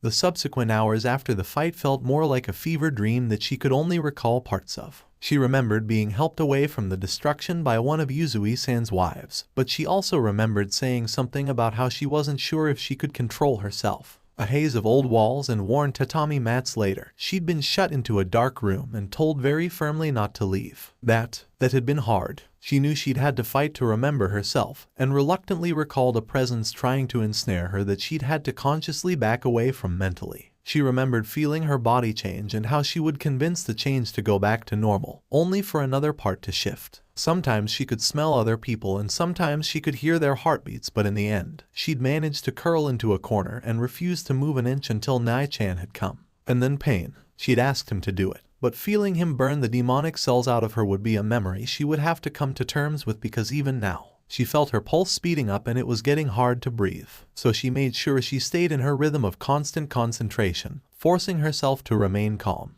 The only other thing she did was compare the memory of the hunger she'd felt back then to the hunger she felt now. That did a lot to calm her because there wasn't even a true comparison. And her nails looked normal and her teeth felt fine, so she was fine. Right. It was in that general state of mind that Ai-san found her, walking into the room with a tray full of food that made Nezuko's mouth water. Seeing her awake must have startled the apprentice because she paused for a moment, eyes wide, just inside the door. "Oh, you're awake." Then she nodded firmly. "Good. I'll tell Shinobu-san. In the meantime, please eat." Nezuko thanked her gratefully as the girl set the tray on her lap, gently, and left. Then she went to dig into the rice and fish and soup in front of her. Before she realized it, she'd scarfed down every last grain of rice. Honestly, she could eat more, but that had helped her feel much better and had finished putting her mind at ease. Unfortunately, now she really had to use the toilet. That was the final point that calmed her down. Demonic bodies didn't create waste like that. She was human, and she would have to use the toilet. She'd never dreamed such a thought would make her so happy, especially because she really wanted to use the toilet they had in the estate. She hated going in chamber pots. She knew where the toilet was. She'd just have to visit it. Nodding to herself, she pulled her legs out of the blanket and stepped on the cool floor. Not a minute later, she'd slipped out through the doorway and hurried down the corridor. If she remembered. Yes, this hallway, this door. She hadn't lost her way in the large estate. A couple of minutes later, she was hurrying back down the long passageway and feeling much better. She turned down the hallway that would lead to her current room and paused when she saw Ai rush out of the door she'd been aiming for, looking a little panicked. Nezuko winced. They probably hadn't known where she was. Oops, maybe she should have waited for Ai-san before she went. But she wasn't an invalid. Repressing a sigh, she braced herself for some unpleasant conversations. "Ai-san," she called out. The girl looked over at her and seemed to slump in relief. "Nezuko-san," she said crossly. "Where did you go?" She bit her lip. To the toilet." The pigtailed girl put a hand to the bridge of her nose and sighed. "You should have told me before. I didn't realize until I finished eating," she said sheepishly. The girl just huffed angrily, shook her head and then opened the door again. "I found her. She's right here." "Oh, good," a voice from inside said, relieved. Still a little sheepish, Nezuko followed Ai inside. "Forgive me," she said with a bow. "I had to visit the toilet." "Understandable," she heard Shinobu-san say, "although in the future, when you are a patient here, if you could let someone know, that would be preferable." Nezuko nodded as she straightened up. Of course. Just then, she saw Tameo-san at Shinobu's side, standing in front of her bed. "Tameo-san?" she asked, eyes wide. "Hello, Nezuko-chan," the woman said with a warm smile, her soft voice smooth and reassuring. "Tameo-san is here to help research a poison for musin and a cure for demons," the insect pillar said with a smile Nezuko couldn't read. "Oh," Nezuko said, surprised. She hadn't expected Tameo-san and Shinobu-san to ever work together, but she couldn't say she was unhappy. If anyone could figure out something to give them an advantage over musin, it would be them. "We just need to examine you before we discuss anything," Tameo-san said, cutting right to the chase. "If you're okay with that," Shinobu-san said, tipping her head to one side. Nezuko blinked. "Yes, that's fine," she assured. "Then if you would," the Hashira said, gesturing to the bed. right? Nezuko nodded and walked determinedly past them, sitting on the edge of the bed before looking back up at the two doctors. What do you need me to do? XXX. Tanjiro couldn't really pace on the stairs. They were too narrow, so he traipsed up and down them multiple times, knocking on the big, metal door at the top every 2 or 3 ascents. Apparently, Shinobu-san had already collected Tameo and Yushiro earlier, leaving Tanjiro, Seinmi and Kimiko sleeping. The other two remained unconscious even after Tanjiro had woken. He quietly left them to continue to rest, wishing he'd woken earlier and wondering just how long he'd slept. He also wondered why they hadn't tried to rouse him, but ultimately decided it didn't matter as long as they came to get him soon so he could find out what happened with his sister. Eventually, Shinobu came and let him out. She acknowledged him with a nod and wasn't smiling. She didn't smell angry either, more thoughtful than anything. She also seemed distracted, but she was leading him to the wing he'd left Nezuko in the night before, so Tanjiro decided not to draw attention away from whatever occupied her mind. When they got to Nezuko's room, she knocked. Tanjiro wondered why until Tameo-san's voice called out that they could enter. Right, she must have examined Nezuko again. Once inside, he rushed over to his sister, who sat on the edge of her bed, smiling at him. He immediately wrapped her in a hug. "I'm so sorry," he whispered. "I am so sorry." He wasn't sure he could ever forgive himself for putting her through that kind of pain, no matter how necessary it had been. "I know," she replied, voice equally quiet. "I know, Oni-chan. I ask you to. Please don't carry this." She leaned back and put her hands on his face. "You do so much and I'm grateful you did that. I'm okay, and I'm not a demon. That's what's important." He nodded and took a deep breath, gathering himself, before looking over at Tameo-san. "Is that true?" She blinked at him. She has nothing connected to that man left inside her. Tameo and Shinobu traded glances before the former nodded, albeit reluctantly. "It is true." To an extent, the insect pillar added on. Tanjiro felt Nezuko tense in his arms and he stood straight, turning to face them. "What do you mean?" "We are only telling you this because Nezuko-chan agreed that she wanted you to hear it," Shinobu said firmly. Tameo-san nodded, a bit absent-mindedly as she focused on the two siblings. "This is the second time she has almost been transformed into a demon. As you know," she nodded to Tanjiro, "this affects more than the body. I would say it affects the soul, but Shinobu-san isn't entirely sure that is the term we should use." The shorter woman nodded thoughtfully. "Whatever term we do use, it affects something more than the physical body. The final form of your blood art, Tanjiro-san, gives proof that there is something more than just memories coming back in time, something more than the physical and mental planes being affected. The marks, in my eyes," he muttered softly. He lifted his hand to his cheek, resting his claws just below his eye. Nezuko grabbed his palm and squeezed in reassurance. "Precisely," Tameo-san agreed. "Whatever it is that is affected." She paused, glancing at her fellow doctor again. Shinobu sighed. "We believe that whatever the transformation affected inside you, Nezuko-san, has had to adapt. It remembers the changes in your body and has either forced your body to develop more defenses against those potential changes or has simply been unable to change completely back." The demon doctor nodded. "While we have found no demonic cells besides a larger abundance of those we've discussed earlier," she paused, then decided to clarify, likely for Shinobu's sake, "that have little effect on your body except to help you fight a transformation off. The anti-demon cells, we have discovered some residual effects." Nezuko sucked in a breath and Tanjiro squeezed her hand tighter. "Like what?" he asked. Shinobu was the one to speak up again, eyes fixed on Nezuko. "Your muscles are denser than they were in your human state before, conveniently giving you more strength, and you may have some minor transformation powers, although we cannot confirm that currently. That is just a theory as many demons gain a form of shape or flesh transformation at some point. But with the changes in your body and how quickly they happened, it is a possibility." Tanjiro frowned. "That's it." Shinobu nodded. "Yes, Nezuko-chan, you still eat human food, you still expel waste as humans do, and you don't feel any craving for human flesh, correct?" Tanjiro glanced at his sister in time to see her shake her head frantically. "No." The insect pillar nodded. "In that case, I believe all you need to do is get used to the newfound strength in your body. It shouldn't be an enormous difference, but it may be something you need to work with before you go into another battle." Silence fell over them for several seconds as the siblings processed that. Then, before Tanjiro could speak, Nezuko groaned. "This means more training, doesn't it?" She didn't say it as a question. Shinobu smiled. It looked surprisingly genuine. Indeed, it does. Since your physical state and Kenroji-san's are surprisingly similar, I have sent a crow to ask her to give you a brief rundown of potential problems and pitfalls you may run into. This time it was Tamayo's turn to look at Shinobu-san, surprised. You know someone else like her? She looked at Tanjiro. One of yours, Tanjiro-san. He shook his head frantically. No, I have Akaza, Sanmi and Kimiko. That's it. Tamayo blinked at him for several seconds before smiling softly. I'm proud of you for admitting it. Tanjiro spluttered. He hated it when people pointed out that he had any force control over people. Before he could get anything coherent out, though, Tamayo turned her attention back to Shinobu-san.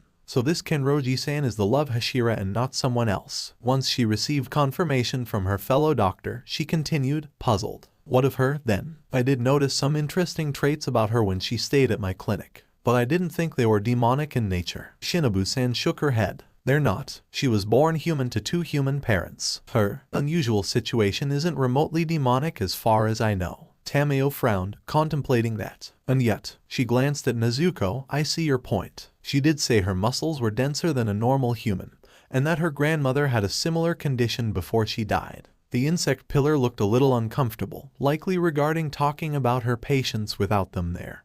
But eventually she nodded, although she didn't say anything else. Then something seemed to occur to the older woman. She turned to stare at Nezuko as if she'd never seen her before. Tamayo-san, Tanjiro asked slowly as Nezuko shifted uneasily. Instead of answering, she turned to stare at Shinobu. Does Kenroji's family have any personal or local legends of yokai? The insect pillar looked surprised, blinking. Then she frowned. Why? She asked. Tamayo seemed to take that as an affirmative, nodding as she glanced back at the siblings. I have long suspected that something about the concoction that Muzan was given when he initially became a demon had something to do with yokai. Some people use the terms interchangeably, but I would define Oni as a type of yokai. But I think the doctor treating Muzan at the time of his own transformation was looking for some way to give people yokai-like traits, or perhaps turn them into yokai, to treat them or their ailments. Perhaps he had some ulterior motive for doing so, but I couldn't say. I did see some of the notes Muzan had from him. They were old, falling apart and barely legible more than 200 years ago. Mostly they spoke of the different ingredients he used and how he prepared them. But one in particular caught my eye, yokai blood. Muzan has dismissed it for centuries as those were common terms to use in medicine back then,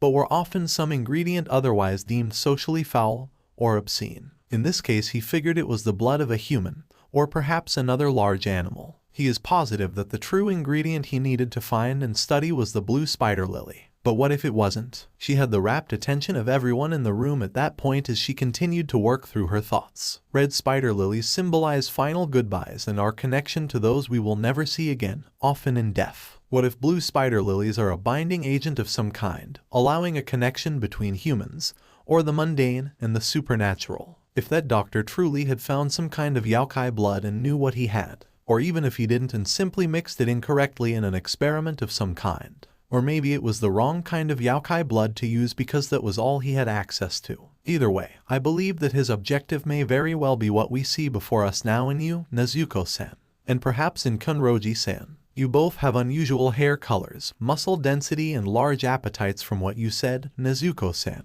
Your bodies are naturally stronger than humans and may very well have other unusual traits as well. More silence fell over the room as she stopped talking, looking to be thinking more about her theory herself. That is definitely an interesting hypothesis, Shinobu said slowly, also looking thoughtful. There are certainly jumps and leaps in logic, but that doesn't make it wrong. I will speak with Kenroji-san and see if her family has any legends about yokai.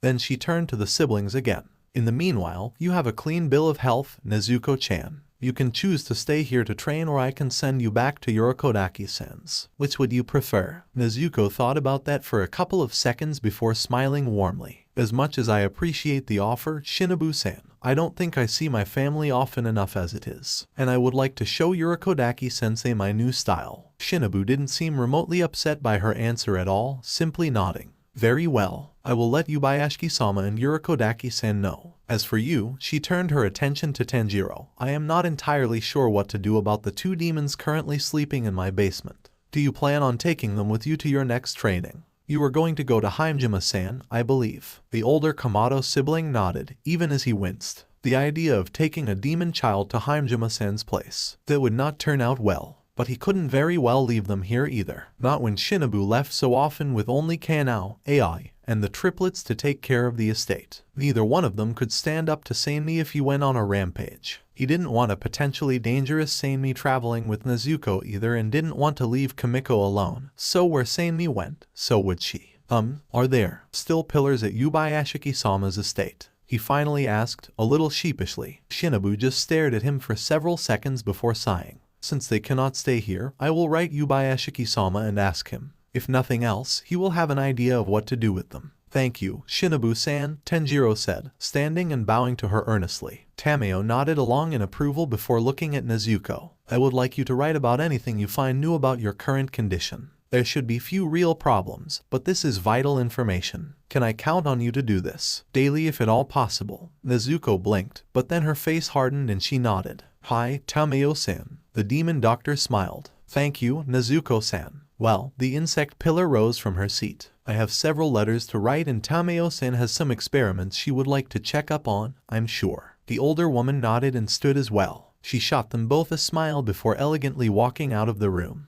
It was wonderful to see both of you again. Please stay safe. Of course, Tameo-san. Both of the Kamado siblings said, bowing to her. Then they looked at each other for a couple of seconds before bursting into laughter. Even Shinobu looked amused. Tanjiro-san. The insect pillar began once the giggles had died down.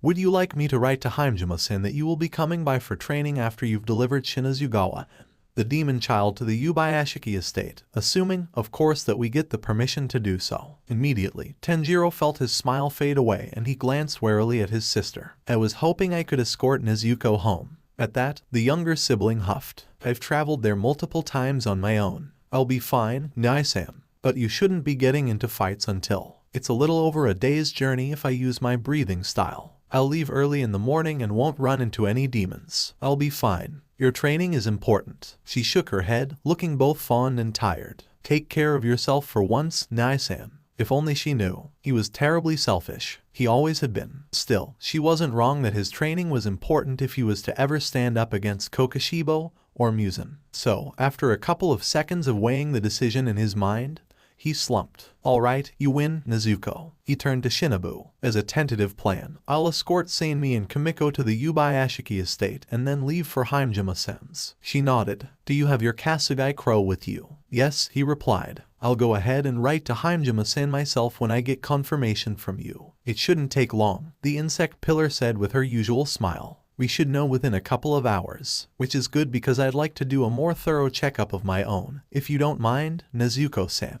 Kanjiro saw his sister blink and slump a little. He didn't blame her. Getting poked and prodded was not a pleasant experience. She still nodded. Yes, Shinobu-san. Excellent. The older teen's smile widened. I'll see you in, say, an hour. In the meantime, perhaps you should rest. Nezuko didn't look happy at that suggestion, but she did swivel on the bed, lifting the covers and tucking her legs back inside as Shinobu sent them an approving nod and left. Kanjiro just grinned at his sister now that they were alone. It was so good to have her back.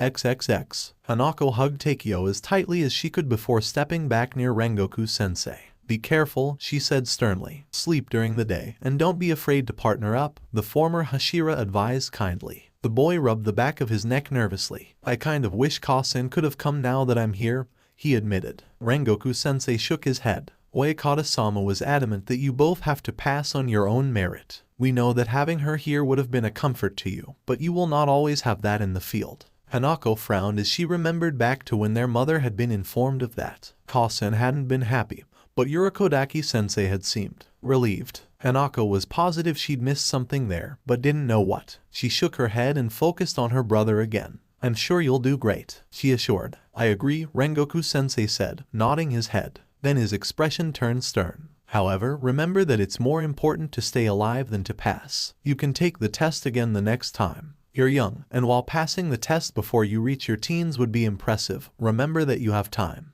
Even now, you probably won't be sent on many missions and even fewer alone until you turn 14.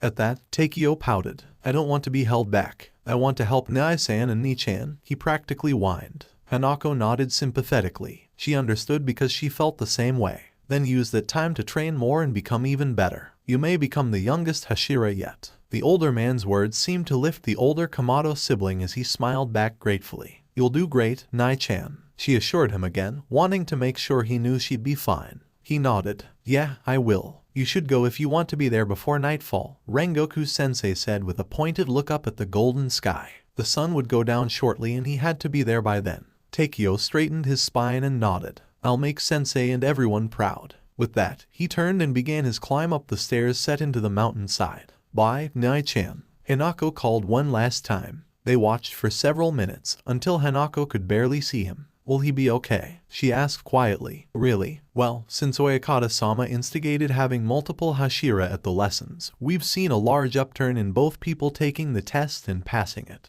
We have more people coming back who failed it once and would have died a couple of years ago. Hanako bit her lip, wondering why it had taken them so long to do something like that, but she was glad it was there now. We should go before night falls. There's a town near here with an inn that I know of. Hi, sensei, Hanako said with a grin as they started off down the road. Neither of them saw the strange eyeball watching them from the shadows. It said waxing 3 in place of a pupil, and the tendrils trailing out of the bottom split into 4 spider-like legs. The eyeball looked between the child disappearing up the steps and the pair walking away down the road. Then it looked up at the sky. Then it settled in to wait and watch for any more visitors, even if she highly doubted anything else would interest Muzan-sama as much as what Nakaim had just seen. Kokoshibo sat in his designated room in the Infinity Mansion, the picture of perfect serenity from the outside. Inside his mind, though, he raged, both at himself and at the abnormality that had fought him almost to a draw. The boy had disgraced him. His style, his standing in the upper ranks of the Kazuki, and Kokoshibo would not ignore that insult. He would make that child regret ever having crossed swords with the waxing first. He was positive he could defeat the child. He'd even been training to get stronger. The next time he met the brat, Kamado would die by his blade. But before then, though, he knew his lord would make him prove his competence and position again. As of the current moment, it was only a matter of time. He hoped that the opportunity to prove himself would arise soon though. Almost as if in answer to his thoughts, the door behind him opened into a large space. In the center stood Muzan. Immediately, Kokoshibo rose and hurried out, dropping calmly and elegantly to his knees in front of his master. Muzan-sama, he said respectfully. Kokoshibo, I have a mission for you. The younger demon's mouth twitched up in the barest approximation of a smile, the only indication he gave of the satisfaction and anticipation he felt. Of course, Muzan-sama, XXX, Inosuke didn't get people, which was weird and a little disappointing seeing as he'd never really fit in with the boars either. Oh, he'd held his own against them, of course, he wouldn't have survived otherwise, but some things they just seemed to understand he didn't, and once he found out that humans could fight on his level, he'd wanted to prove his superiority and join the humans in the rightful place of a revered leader. But humans were weird, like weirder than boars, way weirder, and complicated for no reason. They made everything so difficult. It was frustrating, he supposed, and he grew more and more thankful to his clan mother every day that she was able to raise him away from all of that. Some of the things humans did were just so stupid, and they couldn't even see it. Admittedly, other things were incredibly awe-inspiring and so smart, but those were few and far between, and every time he witnessed one, he vowed never to speak of his all aloud. If he wanted to take his place as one of their strongest, he couldn't show that kind of weakness. Never mind that some of his new companions showed that kind of weakness often but were just as revered. He didn't understand. Humans were so weird. The fact that he was beginning to understand them confused him. Should he be happy that he was learning their complex? Well, everything, or should he be horrified at his understanding? He didn't want to forget the sweet simplicity of the family that raised him. But he was also proud of himself for understanding and comprehending this new world he'd come into. He also hated thinking about that and usually went out looking for a demon to fight or someone to train with when he got caught up in thoughts like that. Just give him a good fight any day. Winning always made him feel better, which was why he was chasing the loud, whiny kid, Rinitsu, around. It would be better if he would just turn and fight, but this was simple enough that Inosuke only found himself getting a little angry at it. Of course, Rizuko and her brother would ruin it. Zenitsu-kun, Inosuke-kun, could I speak to you? She asked politely, drawing their attention away from each other. He never understood why she seemed so calm and collected when he'd seen her fight. She wasn't weak. She could do anything she wanted.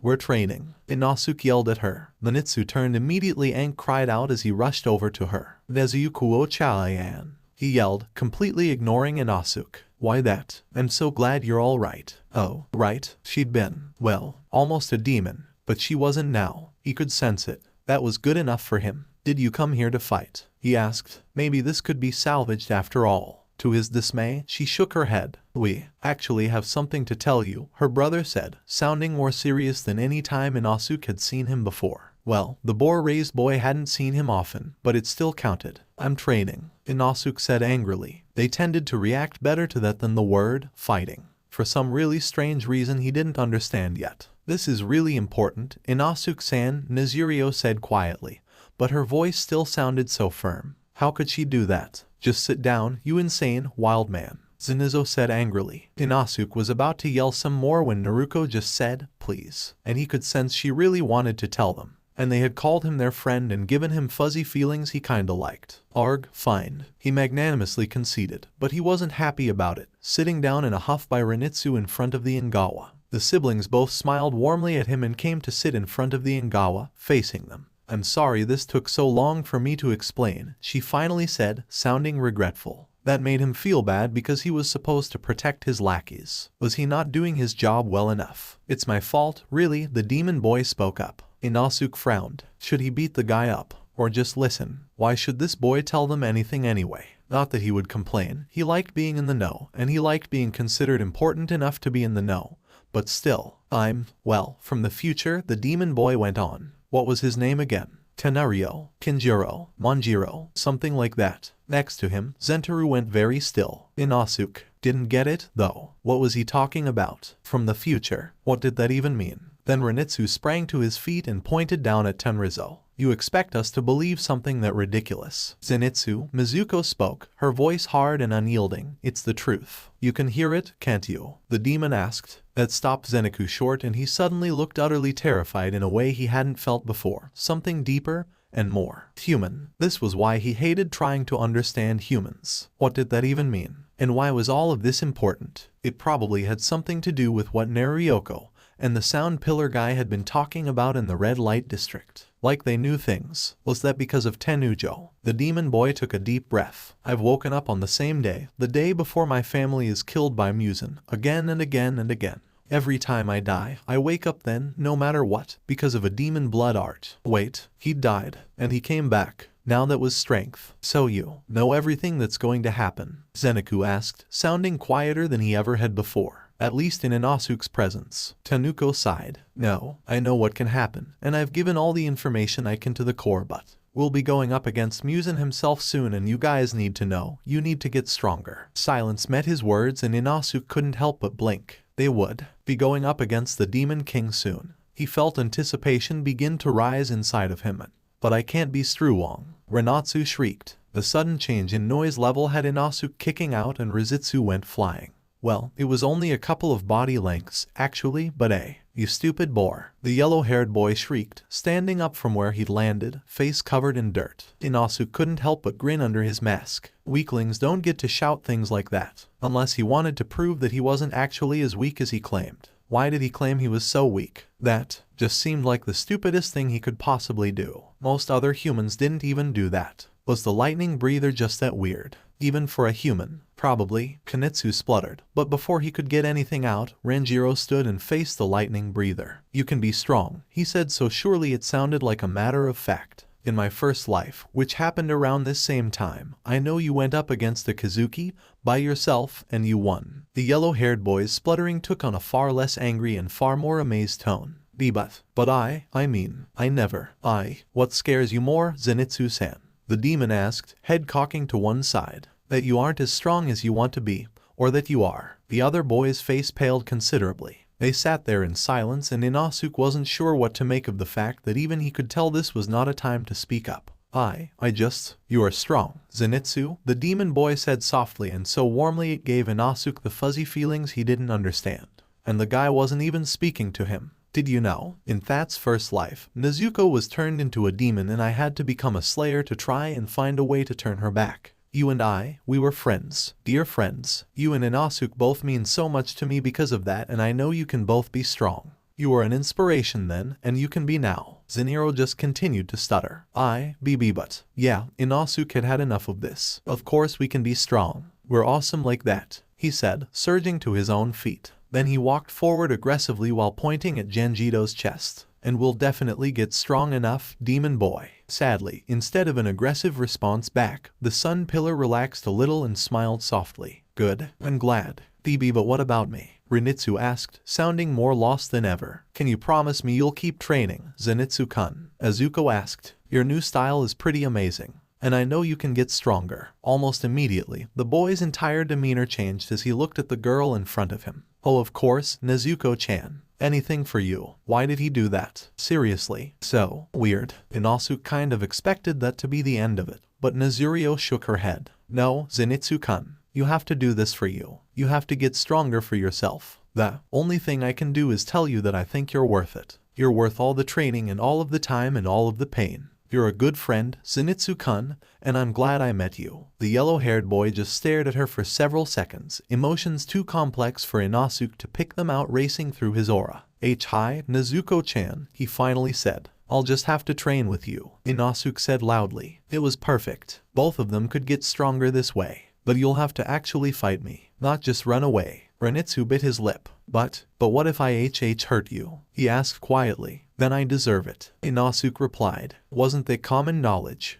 And demons, apparently. But you should realize that if you can hurt me, then it'll only make me stronger. So after I fight with Ranjiro-san, you and I will fight. That took the other two boys back and they looked at Inosuke, twin expressions of surprise on their faces. What? They asked at the same time. I don't really get you waking up on the same day after you died, but that obviously makes you super strong. So fight me. Inosuke took out his blades and waited for the other to attack. Zenitsu blinked again, then smiled, although it looked too sad for what Inosuke wanted. Yeah, it made me strong, I guess, but at what cost? And even then, I'm not strong enough. Strong enough to do what? Inosuke found himself asking, wondering why he had. Wasn't it obvious? But something told him there was more to it and that it was important. So he asked, to fight and kill Muzan. Inosuke blinked. What? Tanjiro must have realized his confusion somehow, because he went on. I've lived almost 100 lifetimes, and I've only managed to kill Muzan once. I, and almost everyone else I knew, died in the process, or were turned into demons. Tarujo met his gaze evenly. That is the strength of the Demon King.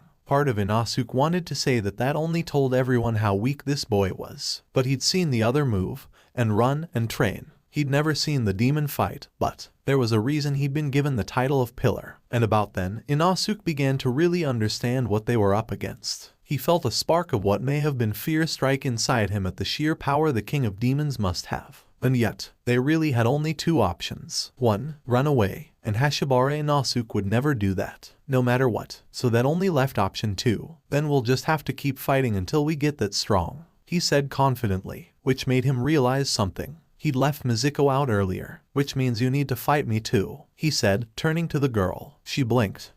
What? We all need to get stronger, so let's fight. Nezuko can't right now, Manjiro said, hands up in a placating gesture. She's been given a clean bill of health, but she also needs to rest. Inosuke set his jaw angrily. However, she spoke up quickly, before the boar-raised boy could say anything. I am going back to my teachers for more training. She smiled at him, looking so friendly and open, like nothing he'd ever find back on his home mountain. I'll get stronger, Inosuke-san. But, thank you for caring about me. He studied her for several seconds before nodding and looking back at the demon and lightning breather. Fine, but we can fight. Genjiro sighed. Well, you're not wrong, so sure. Wait, what? Zenitsu asked as the pillar drew his sword. Inosuke felt himself begin to shake in excitement. Then the demon smiled. It looked utterly friendly, but it felt far more menacing. Not like he'd like to eat them, but like he was about to dish out some serious pain. Hit me if you can, he said, and then vanished. If Inosuke hadn't been able to sense things,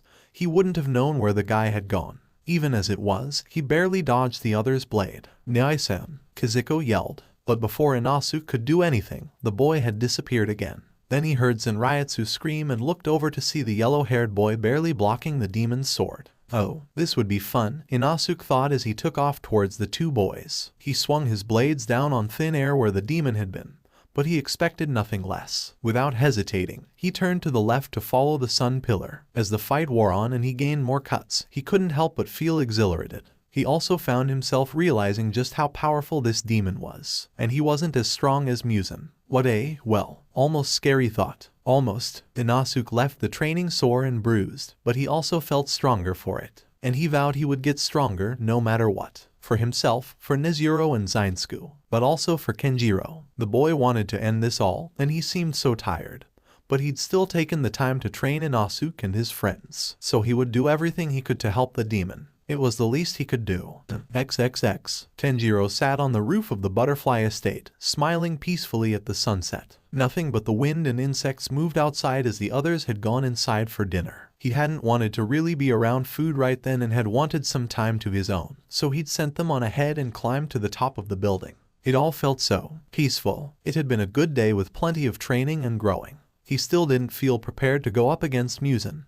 Not by any stretch of the word, but he did feel better about the whole situation. And he also liked that Zenitsu and Inosuke had begun to get to know him. It wasn't like his first life, it never would be, but it was something and it was better than what they'd had before and honestly, he'd take it. As he watched the sun set, though, Tanjiro remembered something he hadn't wanted to think much about. Takeo would be going to the final selection tonight. 7 nights of demon fighting. And he, the older brother who should protect his siblings, wouldn't be able to be there. He hated that, but he trusted the pillars that would be there, Takedo-san and Jiu-san. They would look after his brother, he knew, along with all the other applicants, of course. He still wished he could be there himself, but Nezuko and Yubayashiki-sama were right. He needed to get stronger himself, and studying with all the pillars was helping him a lot. He almost felt as if he could go up against Kokushibo again and maybe even win this time. It was a good feeling, but he needed to get stronger to go against Muzan. He knew that in his bones, to his very soul, he wasn't strong enough. Yet, hopefully this time around, he'd live long enough so that he could be. Caw, caw. The sound of a crow flying through the night drew Tanjiro out of his slowly darkening thoughts, and to the approaching bird he could make out against the sunset. Hello, he called out with a friendly smile to the crow. The bird wasn't his, but it still circled and dropped onto his outstretched arm. Tanjiro was a little surprised the Kasugai crow had allowed him to take the missive strapped to its leg, but he wasn't about to complain. Unrolling the little scroll, he quickly read the contents and then nodded firmly. Oyakata-sama approved of their plans to take Seimi and Kimiko to the Yubayashiki estate. He smiled. It had only been a couple of hours since their request had been sent. Nodding, Tanjiro stood and hopped down from the roof. Then, determinedly, he strode inside. Tanjiro, with a still sleeping Kimiko on his back, and Seimi left the butterfly mansion that very evening, although not until after the former gave his sister a long hug goodbye along with his best wishes and asking her to stay safe. He knew she would be getting rest for the night before heading back to Yurikodaki-sensei's the next day, but it still worried him that she'd be going off alone just after everything that had happened. She did her best to put his fears to rest by promising him that they would see each other soon, and they'd both be stronger for it. It warmed his heart and went a long way to putting him at ease. Well, more so than before in any case. Then, the demons ran, using their unnatural strength and breath styles to travel to the Yubayashiki estate with the wind pillar at his side and an unconscious child on his back. They arrived within hours. Surprisingly enough, they were met at the front gate by the fire pillar and Akatsuki. Seeing those two next to each other actually caused Tanjiro to freeze for several seconds. Images of the Mugen train from his first life and its aftermath rushing through his head. He had to blink the memories away and hurry forward again, trying to ignore how surreal he suddenly felt. It turned out that Yubayashiki-sama had a cellar for keeping demons beneath his house as well. Tanjiro couldn't say he was surprised, although he was extremely relieved. His guess had been correct after all. Once he got a grumbling Seimi and Kimiko settled, he decided to seek out Akatsuki for tips on how to regrow his limbs faster. It usually only took Tanjiro around 10 to 30 seconds to regrow his limbs, but Akatsuki's was almost instantaneous, and that was what he would need when fighting Kokushibo and Muzan. He found Akatsuki training in the courtyard while Rengoku watched on from the Ingawa, a cup of tea in his hands. "Ah, Kamado-san," the flame pillar exclaimed, glancing up at him. "Hi," Tanjiro said as he walked up to the yellow-haired man. "Could I have a minute with Akatsuki? I'm sure he'll be happy to speak with you after he finishes his current kata," Rengoku replied, giving his fellow pillar his usual wide smile. "Meanwhile, please join me." Deciding not to interrupt Akatsuki's training, he took the other Hashira up on the offer and knelt next to him. It took him a moment to recognize what he was seeing from the former waxing moon. But when he did, his jaw dropped. "Is that?" he asked, turning to Rengoku and pointing out at the other demon. The flame pillar's smile widened. "It is." Tanjiro looked between him and Akatsuki several times before settling on Rengoku again. "You taught him your breathing style." "With Yubayashiki-sama's permission, of course. He has been a fine student." And of course Rengoku would say that. The surrealism that had almost faded suddenly came back full force, leaving Tanjiro feeling like he was floundering for the first time in a while. He knew this was a positive development, but he still didn't like feeling so unbalanced. Akatsuki even held knives in his fists. Was this really the world that always started from the same point in time for him? It didn't feel like it. I am glad I could return to see his progress, the flame Hashira went on, looking out at his student. Did you recently return from a mission? Tanjiro asked. At least it was familiar territory. Rengoku replied, nodding emphatically. A short one. Oyakata-sama finally allowed for at least one pillar to be here while Akatsuki remains. It seems he's been a little lax on taking his own safety seriously lately, and has refused having any pillars or even lower-ranked slayers that aren't Kakashi. The older man shook his head in disappointment, despite the smile still on his face. Tanjiro always wondered why he smiled like that, but hadn't gotten the courage to ask. And now was no different. I am glad he is falling back on previously established protocol from when I became a pillar. He underestimates how much we need him. Tanjiro smiled and nodded. Me too. So, no other pillars are here. We expect to Guro Obanai in a couple of days' time. The demon pillar frowned, both at the fact that no other pillars were here and how he would be missing Obanai. He would have liked to speak with the serpent pillar before he left, but he didn't think he had time to wait. He'd planned on leaving for Himejima-san's as soon as possible for good reason. Perhaps he should send him a message via Kasugai Crow. He'd think on that later. In the meanwhile, he turned back to Rengoku. No one else? Tanjiro asked, a little nervous. He didn't like the idea of leaving 2 waxing moon-level demons, and another one on top of that at the estate with just one pillar to stop them, although the idea of Akatsuki insanely working together to try and kill Oyakata-sama was kind of ridiculous. Still, he looked to the flame Hashira hopefully. Mitsuri-san is out on a mission. Takedo-san and Tomioka-san are at the final selection. Himejima-san is at the swordsman village in anticipation of the attack you reported from your memories. Mitsuri-san will be heading to the village later this week. At that, Tanjiro started. Himejima-san is at the swordsmith village. He asked, disappointed. Did that mean he wouldn't be able to train with the man? And also, why wasn't Tanjiro at the village? Shouldn't he be there? Would 2 Hashira be enough to defend against 2 waxing moons, even if one of them was Himejima? Yes, Rengoku answered in response to the son Hashira's question. Tanjiro sighed. It looked like he would be staying at the Yubayashiki estate longer than he'd anticipated. Well, he could still get in his training with Akatsuki at least, and that would mean more pillars here. Of course, Shinobu was just down the road a little ways, but having more here would put everyone's mind at ease, he thought. Then he realized Rengoku had left 1 pillar unaccounted for. What about Yuzui-san? He asked. Yuzui-san is still recovering from his recent mission, the yellow-haired man said before sipping his tea. Tanjiro frowned. The sound pillar hadn't lost an arm this time,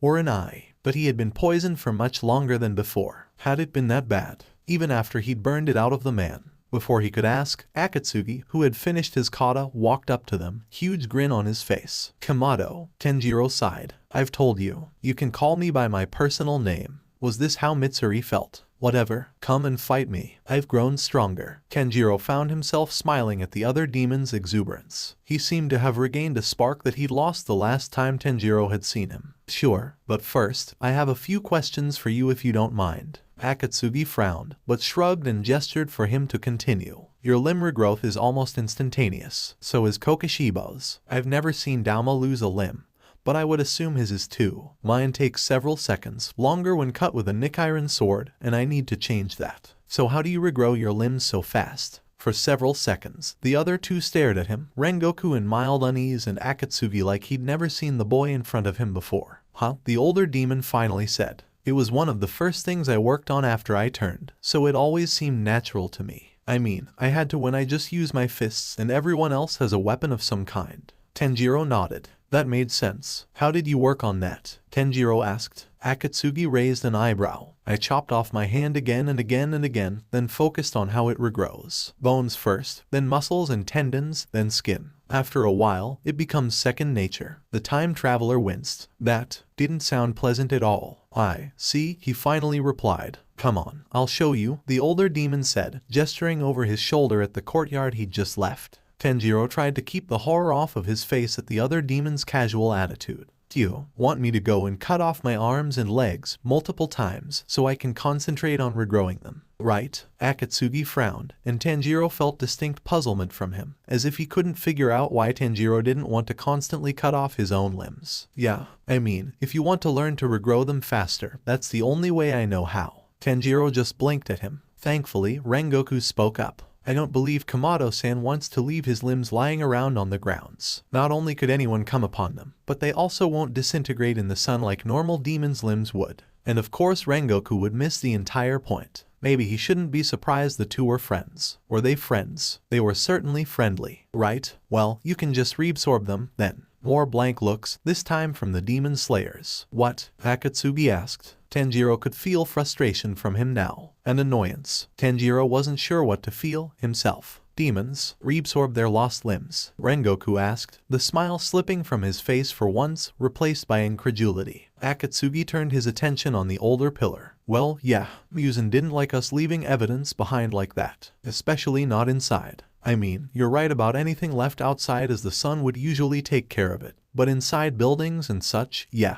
Not that that happened often unless we ran into a pillar or another demon of similar strength to us. Tanjiro had to admit, the aftermath of waxing moon attacks tended to be tidier than lesser demons. In his experience, if the demon won, only the blood and bodily remains of the humans could be found. Huh? Wait, you were a waxing moon, weren't you? Akatsuki asked his new progenitor, frown back in place. Yeah, twice, Tanjiro replied, pointing to his eyes. Akatsuki tipped his head to one side. And he never told you that? Tanjiro shook his head. The first time, I wasn't a waxing moon for very long, and most of my fights took place outside. The second time, I don't think he cared. The younger demon repressed a shudder. I suppose it never came up. The former waxing third didn't answer for several seconds before something seemed to occur to him. You don't know how to manipulate your flesh, do you? He hadn't said it as a question. Tanjiro almost jumped at that. Because what? That means you got where you did from sheer skill and instinct alone. Akatsuki continued, his voice quieter, as if talking more to himself. He whistled lowly. Then he shook his head and refocused on Tanjiro. Most waxing moons, and Muzan, of course, can manipulate their body through will. It's not unlimited, and can take a lot of effort, but usually the ability to manipulate one aspect of yourself, size,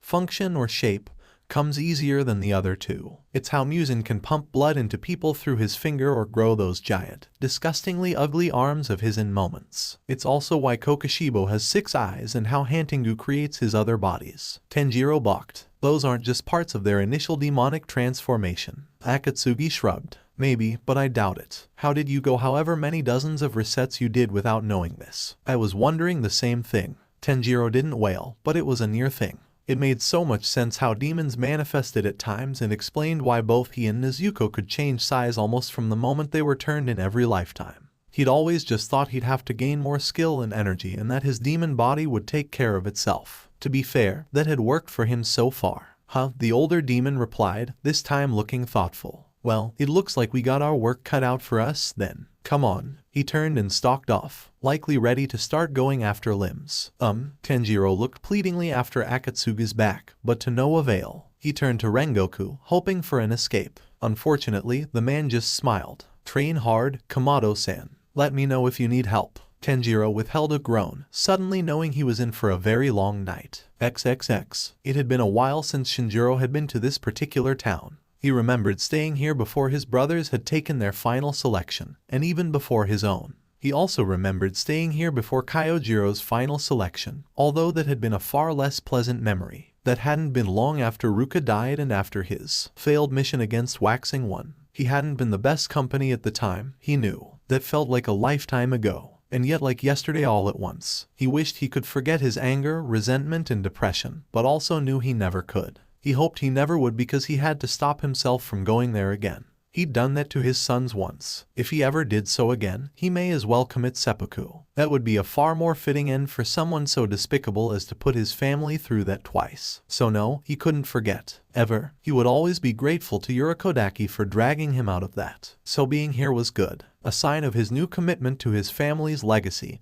and his children, and his ward. He glanced over at the bundle on the other side of the room, barely visible in the moonlight, and smiled. He'd never thought he'd be caring for a girl, but Hanako was truly a joy to teach. Not as exuberant as Kyojiro or as timid as Shinjiro, although just about as earnest as both of them. Her earnestness came in the form of a stony determination, one he'd seen on her siblings a couple of times even. It must run in the family, heated by a fiery passion and shaped by their moral compass, then cooled by the knowledge of what they had to lose. It was a change, in more ways than one. He didn't think she'd ever slept alone before she'd come to his estate. It had taken her a while to adjust, and she had, but she always seemed to sleep better when someone else was in the room with her. It showed how much trust she had in her family and those she learned from. It always amazed him how quickly she fell asleep when they traveled and had to share a room. At the Rengoku estate, he would hear her toss and turn for hours before she finally settled down in the next room over, and he couldn't seem to sleep until she had. Shinjiro also didn't like sleeping when traveling. Such a change from his days in the Corps when he would find any excuse to nap so he would be prepared to fight demons. Now, though, he dreaded the thought of letting his guard down,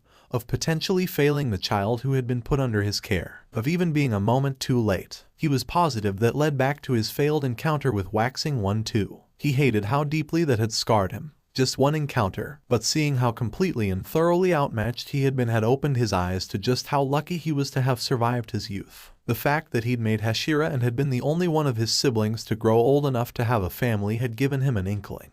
But he hadn't known how dangerous demons could become. Not really, especially not waxing moons. Sighing from where he sat near the window of the room he'd rented, thankful that his family was wealthy enough to rent one of the private rooms, he looked up at the moon, barely visible under the top rim of the windowsill. The stars looked brilliant, shining like the little lanterns he'd always thought them to be, powerful but distant and encouraging. But as lovely as the view was, he wished he had made the decision to continue towards the Rengoku estate. Even now, his skin crawled and the idea of even lying down caused his stomach to clench. He knew he'd made the right choice. Traveling at night with a child when his warrior's spirit could attract any demon looking for a meal would be the height of irresponsibility. That didn't stop the fact that doing so would have made him more comfortable than this. Sleep. He needed sleep. Shifting so he lay on the borrowed futon.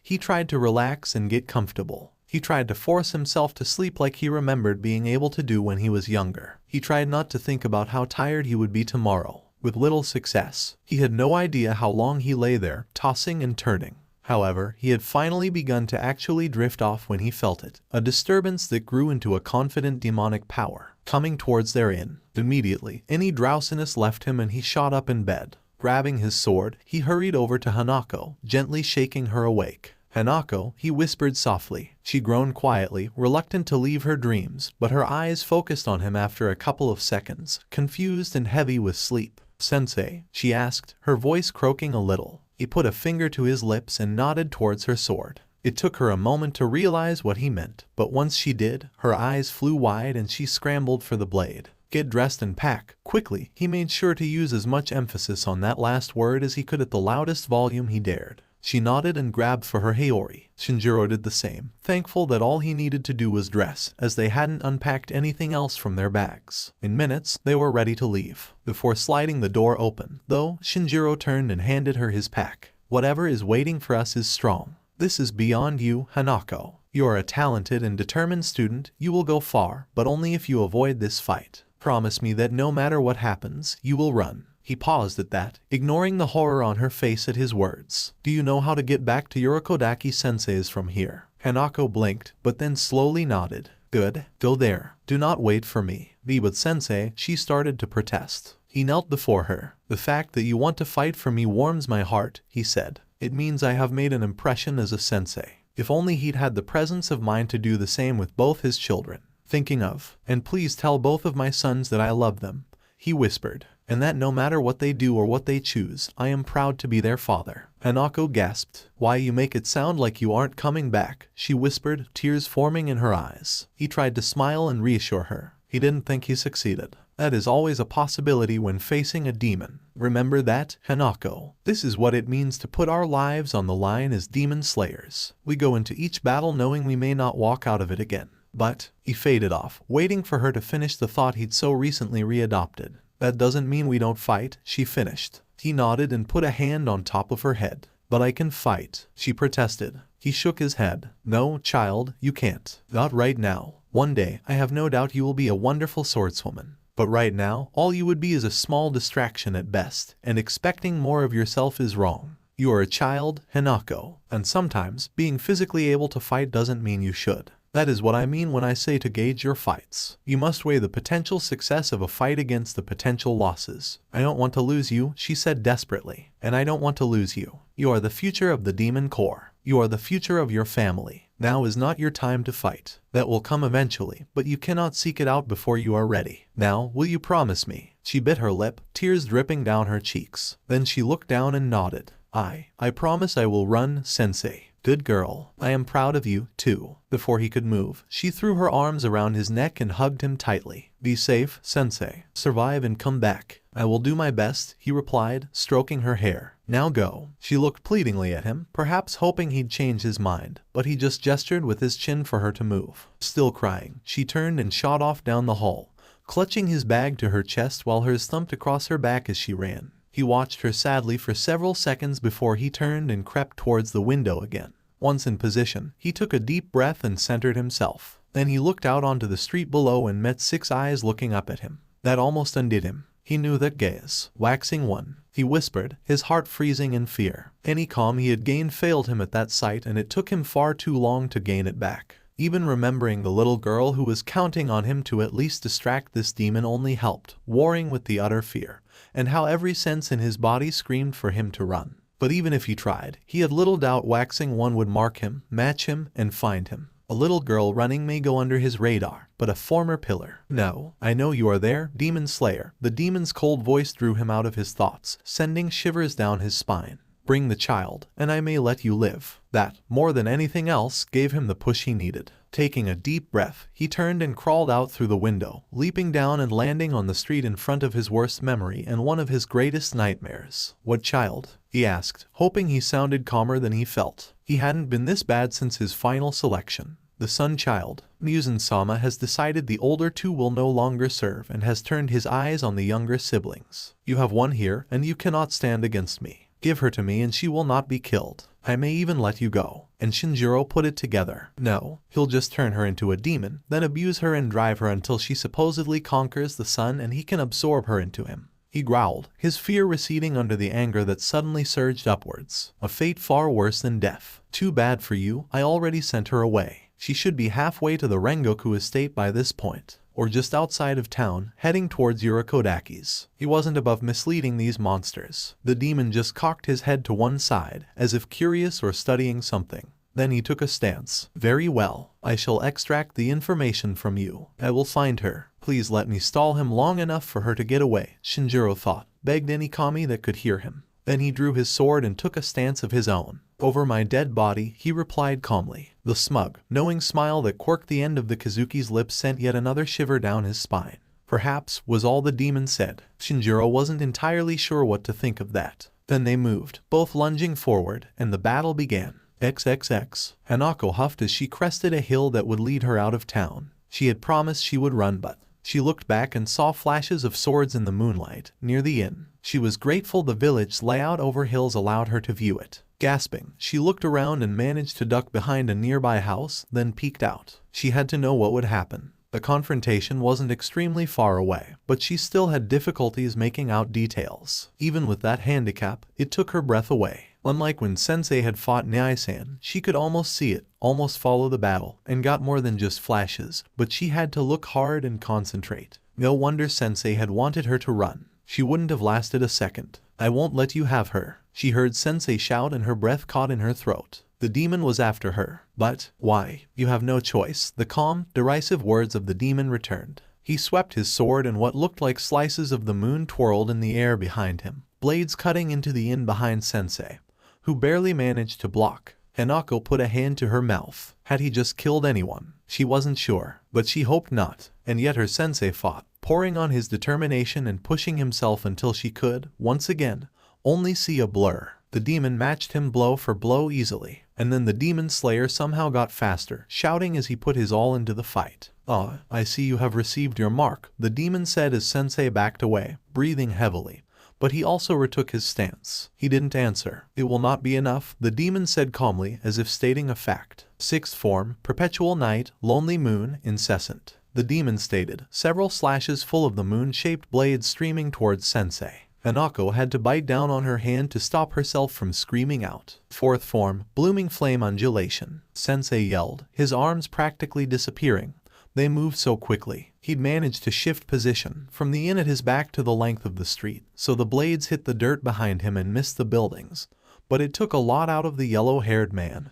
Hanako could tell. So, this was an actual fight to the death, and her sensei was losing. Impressive, she heard the demon say, his voice carrying through the night air as if he'd been shouting, even though he spoke calmly. Your form focuses on dexterity, moving around obstacles while still hitting them and doing damage as flames do. But even with that defensive form, you would not have been able to block so well had you not obtained your mark. You are slowing down. My next attack will defeat you. You know this, so tell me where the child is. I told you. She's gone. Sensei shouted. Hanako could see people close the doors and windows of their houses as quietly as they could, realizing there was a fight, and that they wanted no part of it. Hanako couldn't blame them, but she wished someone would do something. She wished she could do something. But she had promised, and there was literally nothing she could do that wouldn't simply give herself away along with Sensei or handicap him. Then it seems I have no more use for you, the demon said. First form, Dark Moon, Evening Palace. He sheathed his blade and then Sensei was flying down the street. She hadn't even seen the demon move. She'd heard of a demon that used sword techniques. Waxing one. That was the strongest demon in existence next to Muzan himself. Why? Why had this happened? Sensei yelled out in pain as he fell back. The technique had hit his sword, but also all around the blade.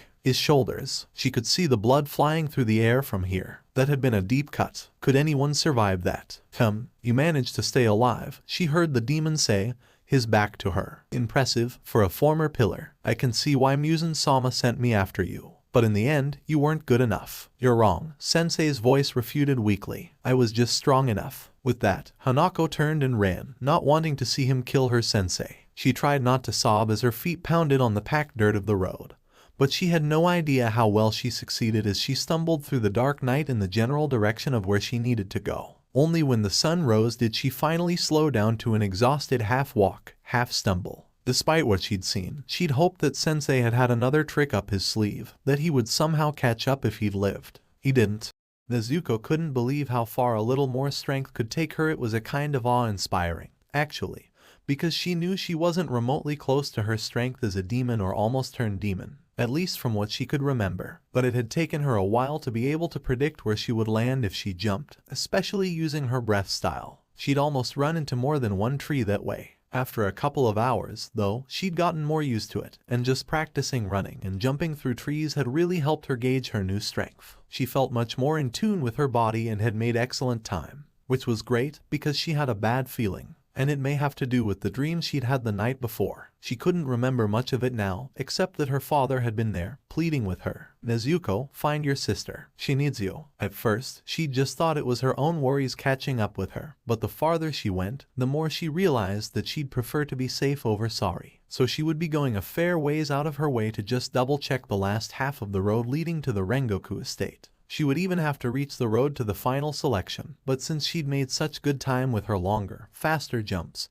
she figured it would be better to be sure. She stopped for lunch once she reached the intended road. Then she'd followed it back towards the final selection and then on to Urokodaki Sensei's. She checked the staircase for the final selection from a distance, not really needing to get closer to see no one was there, then she'd hurried on. Even with her new speed, she'd still likely be at Urokodaki Sensei's well after dark due to her little detours. But that was fine. In all honesty, she wasn't really expecting anything, more doing it for her own peace of mind than anything else. She just couldn't shake the strange feeling. It had almost reached a time when she'd have to stop for dinner when she saw a figure on the road. Frowning, she squinted a little. Definitely a child and, stumbling, her breath caught in her throat for just a moment before she forced it back to constant concentration and put on an extra burst of speed. Not a minute later, she confirmed that it was, indeed, her sister. And she was crying. Hanako, the girl shrieked and jumped, whirling around and pulling out her sword, holding it before her in shaky hands. She'd never acted like that before. Unsure of what else to do, Nezuko landed several feet away from her, holding up her hands to show their emptiness. It took several seconds for her sister to respond.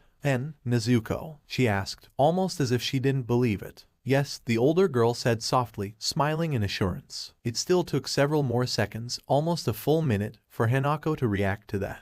Her hands started to shake even more and she dropped her sword on the ground. Then she rushed forward, tears already streaking down her red and blotchy cheeks. Nezuko. The older sister caught her younger one in her arms, immediately enveloping her in a warm hug. Shh. You're safe now, she said, whispering softly. She looked around for any sign of Rengoku-san, but saw nothing. That was unlike the man she'd met. He'd seemed so dedicated to teaching Hanako. Of course, Tanjiro had sometimes spoken of how his father had acted only a couple of years before, but the man had sworn he wouldn't go back on his words or vows to keep Hanako safe. Nezuko decided to wait to cast judgment until she got the story out of her emoto, which would likely be a little while, judging from the girl's great, heaving sobs. She didn't know how long they stood there on the road while Hanako cried herself out. When her cries finally slowed, Nezuko stepped back just a little to look the smaller girl in the face. Can you tell me what happened? Hanako sniffed, wiping her nose on her sleeve, and then took a deep, shuddering breath. We were attacked. By a demon. Waxing one. Nezuko's chest froze for a moment, and she forced herself to breathe, sucking in air very quickly before she returned to her breathing rhythm. Then she looked around again, almost frantic this time. Still seeing no one, she focused back on Hanako. Where is Rengoku-san? The 10-year-old burst into tears again. He told me to run. Made me promise. Told me to go be back to Urokodaki-sensei's. I just saw. He beat him so easily. Rengoku-san was so strong and she was shaking again. Honestly, for now, what she'd managed to get out was enough. Nezuko had a pretty good idea about what had happened. They could get details later. For now, though. Hey, she bent down and looked her sister in the face, smiling warmly. Why don't we stop and eat? Then I'll carry you back to Urokodaki-sensei's so we can get there faster. Does that sound like a plan? The girl looked away. Alright. Good. Get your sword. You need to take care of that, Nezuko admonished softly.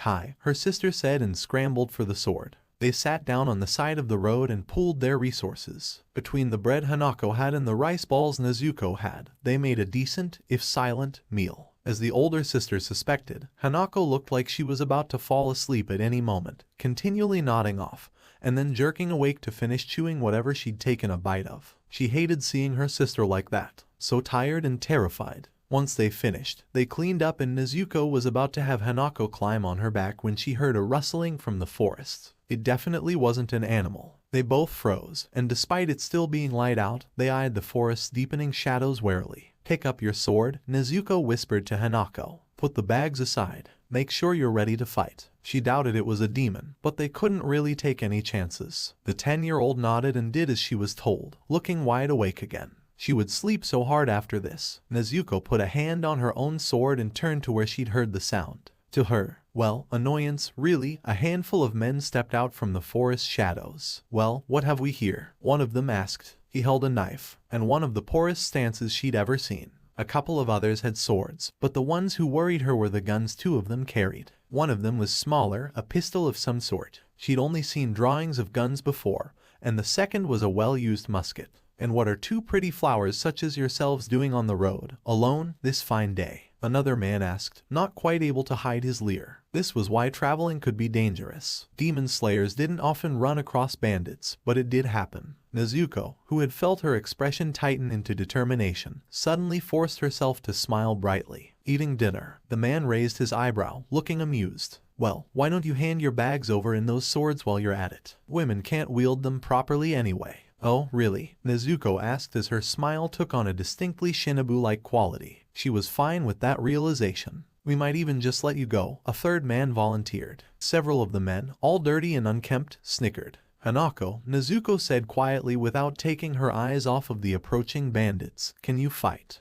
Hi, she said quietly. She didn't sound too sure, so Nezuko decided to give her some instructions. Dive to the side of the road when I move. I'll be fast, so you will have to be too. Hide if you can, and if someone approaches, attack to kill. Two of those men have guns, be careful. The younger girl drew in a breath, but it only took her a couple of seconds to answer. Hi, one-san. Come on, girlie. You and I both know. The second guy started again, but Nezuko rushing forward cut him off. He let out a strangled yell of surprise. Breath of Vines, 6th form, Willow Whip Assault. She didn't draw her sword, instead using the sheathed blade to land her hits. She didn't kill humans if she could help it, even vile scum like this. It was harder to swing both the sheath and the sword than she would have thought. But her new strength came in handy there. She noticed a difference, but it wasn't bad enough to truly throw her off. Even if that hadn't been the case, Nezuko would have been more than fast enough for these men. She did hear a loud gunshot as she danced through her sword forms, but felt no pain from a wound. So she continued to move, heading right into a breath of vines. Second form curling tendril, she whispered as she whirled around, bringing the back of her sword to Nex. Then, there was one last man standing, a little too close for her to use her sword without potentially killing him. He was the one with the pistol and he seemed to be trying to aim at her. So she did the only thing she could think of and pivoted in a roundhouse kick. To her surprise, it sent him flying a couple of feet to the side of the road only to collapse and roll into a tree. His gun clattered to the ground where he just stood. She winced, hoping that hadn't hurt him too badly. Then she stood, looking around to make sure she'd gotten everyone. Apparently they had no backup, either because they were poor planners or they saw two girls on the road under the age of 16 as easy prey. Or both. Either way, they now all lay on the dirt around her. And Nezuko, the older sibling, turned around, looking over her shoulder at Hanako, who was peeking out from behind a tree, eyes wide. That wasn't the water style. Nezuko forced herself to chuckle. No, it's the new style I've been developing, the vine style. Hanako's jaw dropped open a little. Wow, was all she could seem to whisper. The older girl chuckled again and slid her sword back into her belt. Quickly, come help me gather up their weapons. We can likely sell them if they're any good, and take a large step towards stopping these men from hurting anyone else. Alright, the younger sister said, scrambling to sheath her sword as she rushed forward. What are you? One of the men she hadn't completely knocked out asked, drawing her attention to his prone form as he looked up at her in terror and awe. That took seconds. Nezuko just smiled and, well, her teeth seemed to sharpen a bit, but she'd check that later. Demon slayers, she replied, then knocked him in the head with her sword. She purposefully made it soft enough so that he'd waken again in a couple of minutes. They should probably clear out if they wanted to avoid whatever demons would be tracking Hanako, because some definitely would be. This had to have been a setup to find the water cultivator's training area. And they'd taken out the fire cultivator. Muzan had changed his tactics. She cursed him silently as she thought through the implications and came to the conclusion that she had to inform Yubayashiki-sama. Yesterday, once she and Hanako finished gathering all the weapons, putting most of them in bags and Hanako holding the swords and musket in her arms, Nezuko bent down and put her hands palm up behind her to indicate Hanako could hop on her back. Put the swords and musket between you and me. They'll be held up by your legs and in place by your body. It probably won't be the most comfortable, but we can handle it, right, Imoto? Hi, Hanako said, stepping forward. Nezuko felt her press the weapons lightly to her back and then hopped up. The older sister grabbed her legs easily, hefting her up so they were more steady as Hanako snaked her arms around her sibling's neck. It really wasn't comfortable, but it would do. Okay, now hold on tight, Nezuko said softly. I'm going to push myself to run quickly, okay? Hi, the younger girl affirmed. Then, with a nod of the elder's head, they were off. XXX. Hanako fell asleep not 10 minutes into the journey, which was fine by Nezuko. She decided not to head straight to Mount Sajiri. Instead, she zigzagged, backtracked a couple of times, ran above, along and through a couple of the streams she'd seen and came into the familiar area in a very roundabout way. There, if anyone had been following Hanako via smell or, well, any other way, they shouldn't be able to follow her now. She still came to a stop in front of the house well after dark. The moon shone in the sky above them, bright and full, making the surrounding area very visible. Urokodaki-sensei was waiting for them. She had no idea how he'd known when they were coming,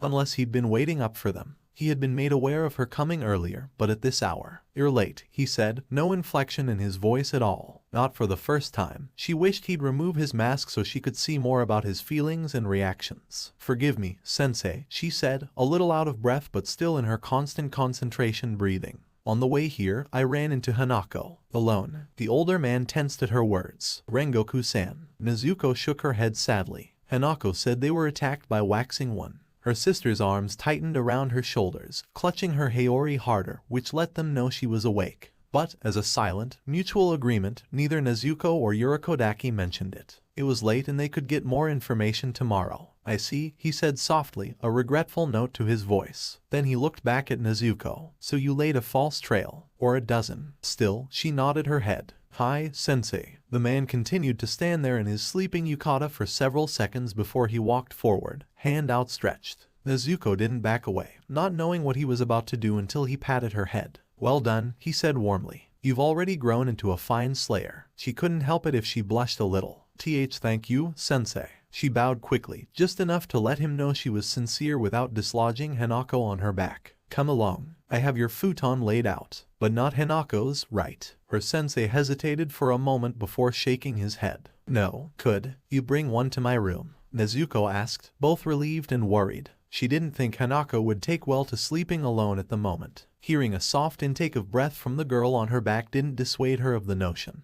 Without even missing a beat, Yurakodaki-sensei nodded firmly. That will be fine. We can discuss everything tomorrow, including why you are carrying so many different weapons with you. He sounded so curious that Nezuko couldn't help her burst of soft laughter. It isn't a long story, sensei.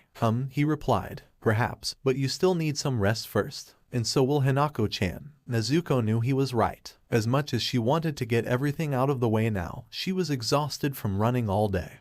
And despite her sister's nap on the way here, she had a feeling Hanako was even more tired. Thank you, sensei, she said as she bowed to him once again as he opened the door to her old, small and empty room. I will return with another futon, was all he replied with before vanishing from the doorway. With a heavy sigh, Nezuko walked in, then shifted Hanako so she could get down. Her sister did so, standing there, blinking as the swords and musket clattered to the floor without anything to hold them up anymore. Nezuko winced, hoping no one had heard that. You're sleeping, Yukata? The older sister asked gently. Hanako frowned. I ran away in it. It got dirty. Nezuko nodded. I'm sure Yurakodaki-sensei has something we can use. The younger girl returned the nod, not looking up for several seconds. Then she reached down and began fiddling with her zori, eventually extracting her foot before peeling off her tabi. She did it in such a mechanical way, her face blank and eyes barely focusing. Needless to say, it worried Nezuko a lot. Before she could speak, though, Hanako beat her to it. One-chan. She paused, hands clutching her footwear in a white-knuckle grip.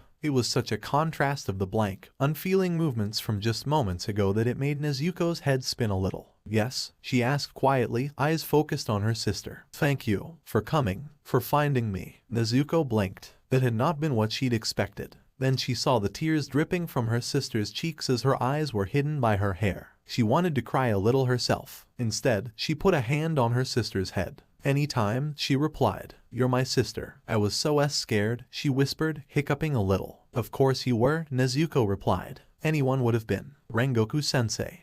She sobbed. The older girl wrapped the younger in a hug and held her close. I know, she whispered. I know. But right now, you're safe. You can sleep next to me, okay? And don't forget that Yurakodaki-sensei is here. And Mama's been learning and sensei says she's pretty good. Even Shizuru has begun to learn. If anything happens, we'll protect you. Hanako suddenly shook her head violently. No, I want to fight. Okay, Nezuko said, wincing internally at misjudging her sister's wants. Of course she would want to be able to fight for herself. She'd want to do something to protect herself and those she cared about. Of course you'll fight by our side. But I'm so weak, she practically wailed. Quietly at least. The older girl frowned and bit her lip. What could she do to help her sister? Oh, I know, she said brightly and looked down as Hanako turned her head up, eyes red-rimmed and swollen. I'll teach you the Hinakami Kagura tomorrow. That's the sword style Oniai-san uses. Hanako blinked in surprise, but that quickly faded. Perhaps she'd forgotten that was actually a sword form. Nezuko decided not to ask. Okay, the younger girl said, and her body relaxed, really relaxed, for the first time since she'd woken.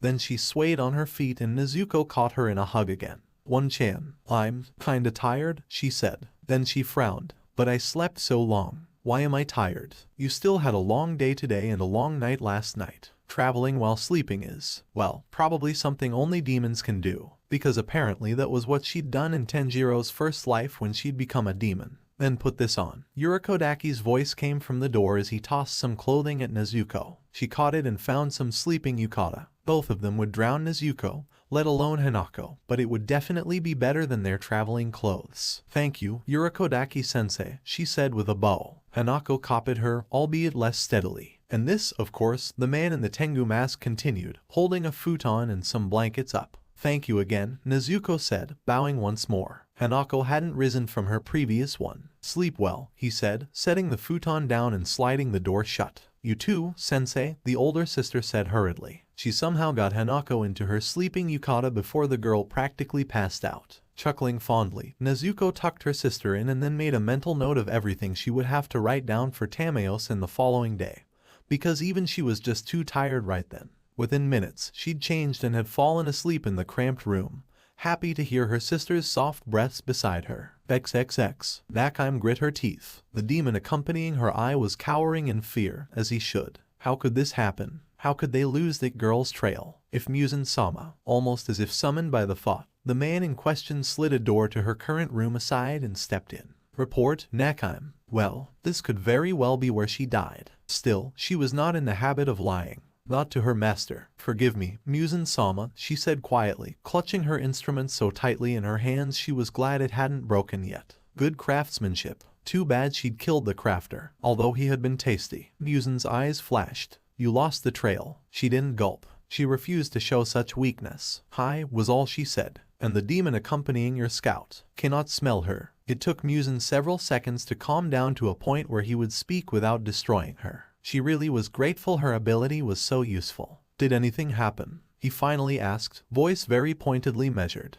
According to the demon you had accompany my scout, several humans were defeated, or at least lay in and by the side of the road. Then her trail vanishes. Several more seconds of silence and Nakheim felt sweat drip down the side of her face. Do you at least have an idea of where she was headed? Nakheim almost let herself relax. Almost. Yes, my lord. Muzan's eyes narrowed. Can you find her? The Biwa demon nodded once. Yes, Muzan-sama, although I do not know how long it will take. Months or days. You have 1 month. For now. And that was him being generous. Nakheim almost let out a sigh of relief, but instead she bowed lowly. Thank you, my lord. He waved her off nonchalantly but looked back over his shoulder, out the door he'd come through. Meanwhile, I will continue to build our ranks and overlook training of our newest Kazuki. When you find them, inform me immediately. The woman bowed low. Hi, Muzan-sama. Akatsuki walked through a forest. Or, he glided, floated. He wasn't sure. His feet didn't feel like they were moving and yet. The trees stopped rather abruptly. One moment he was surrounded by them and the next, he stood in front of a tree line. Looking up at the mountains on the horizon, he could see the first rays of sun beginning to peek over the edge of the not-so-distant peaks. They had maybe 15 minutes until dawn. He remembered when that used to scare him.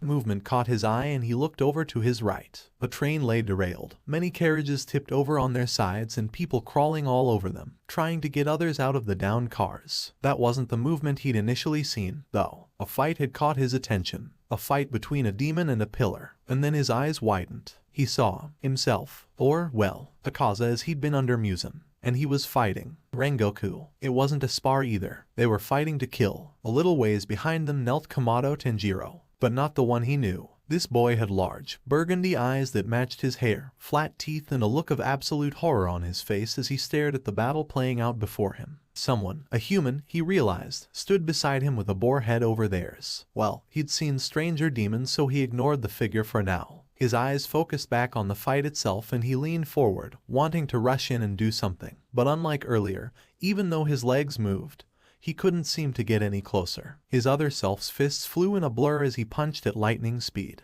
Rengoku met him match for match, but he was already bleeding and tiring. Akaza kept yelling out, telling Rengoku to become a demon so they could fight forever. Rengoku refused every time. Akatsuki wasn't surprised. This was very similar to the Rengoku Kyojiro he knew. And then, after one final charge, the pillar cut his opponent. But it wasn't enough. In the same motion, Akaza punched right through Rengoku's gut. For several seconds they just stood there as the waxing third gave him one final, desperate offer to become a demon. Instead of even answering, Rengoku Akaza kept calling him Kyojiro. But Akatsuki seriously doubted he'd been given permission to do so, still managed to get in another enormous hit, trying, and very nearly succeeding, to cut off the demon's head at his neck. When his past self tried to stop the pillar, said pillar let go of his sword with one hand and caught his fist. How can he still swing his sword? Akatsuki asked himself. He'd known his ally, acquaintance, friend, was amazing, but that determination. Wow. The horizon lightened even more. They had minutes, seconds even, until sunlight hit them. For what felt like forever, the two of them stood there in a stalemate, Rengoku seemingly determined to keep Akaza in place as Kamado,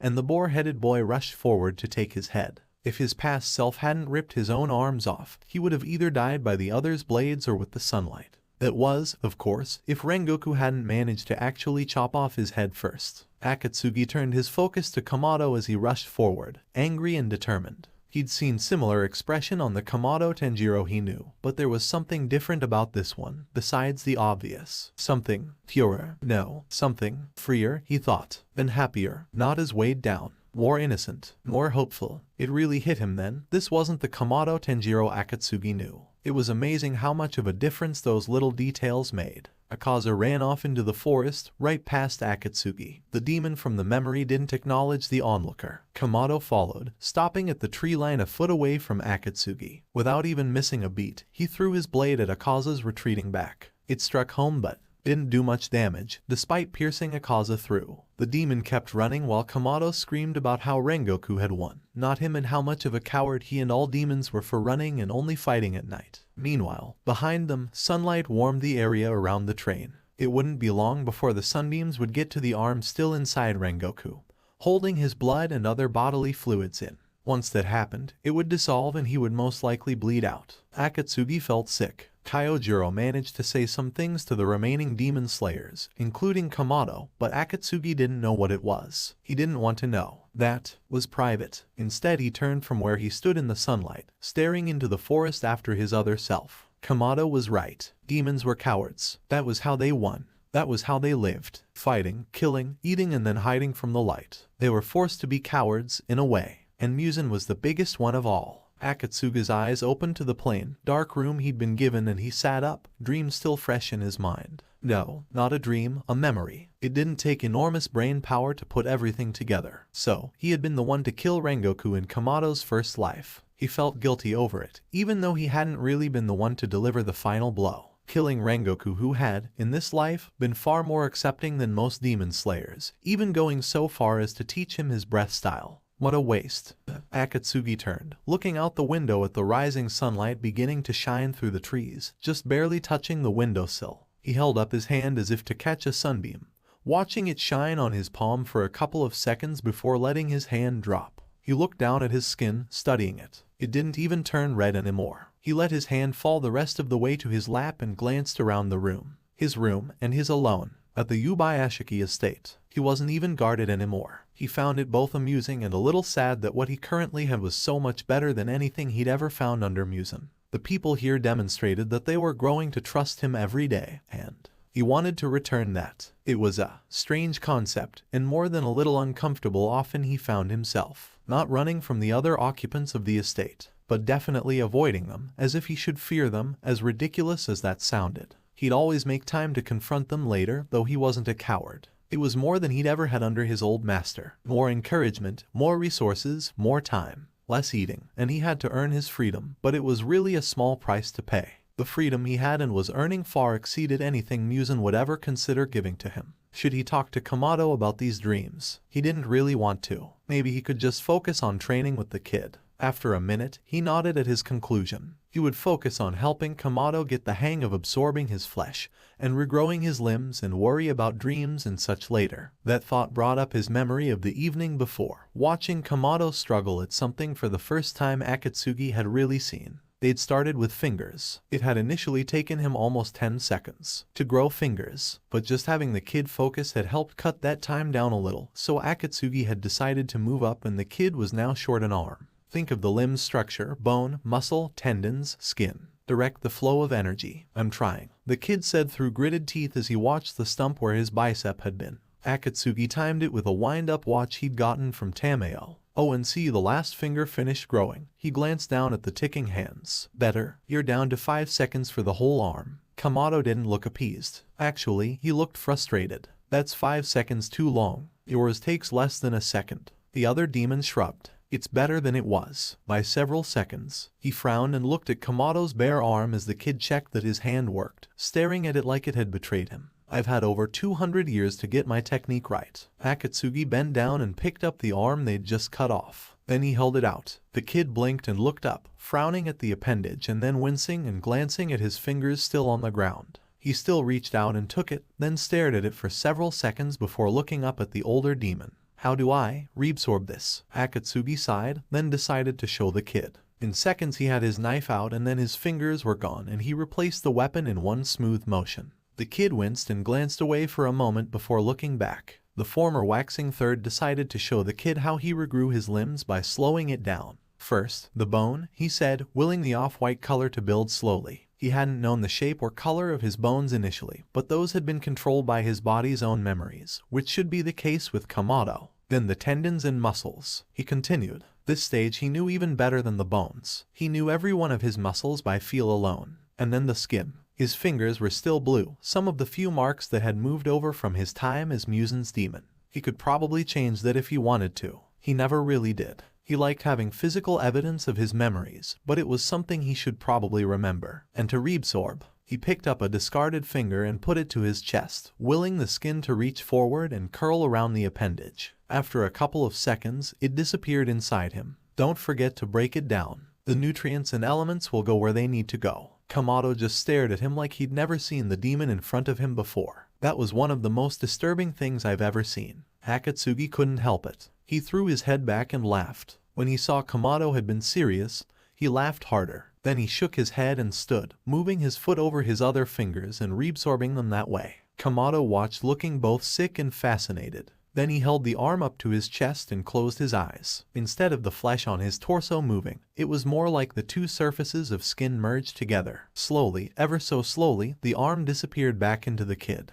Once he finished, he looked down at his bare chest and grinned at Akatsuki. I did it. The older demon nodded. You did. As slow as ever, but it was a start. Try growing your limbs again, but go slowly this time. Kamado frowned. Slower. Akatsuki nodded. If you go slower, you can memorize how it looks and feels. That should help. Well, he thought so. Whenever Hakuji hadn't gotten something, Master Kaizo had simply slowed down and shown him every little move. He'd hated it back then, but it had worked in teaching him. 2 minutes later, Kamado was looking at the stump of his upper arm again and concentrating on regrowing the entire limb slowly and in order. Again, Akatsuki said as he gestured for the kid to absorb his arm back. He had Kamado do that several more times before he encouraged the kid to grow his arm back as fast as he could. He did it in less than 2 seconds. Still not the best, but now it was respectable for a waxing moon. And while it still took him several seconds to reabsorb any lost limbs, it no longer took minutes. Kamado hadn't even been consciously working on that part of the exercise either. We should call it a night, Akatsuki said finally, stretching. We'll get back to this tomorrow. Okay, the kid said with a firm nod.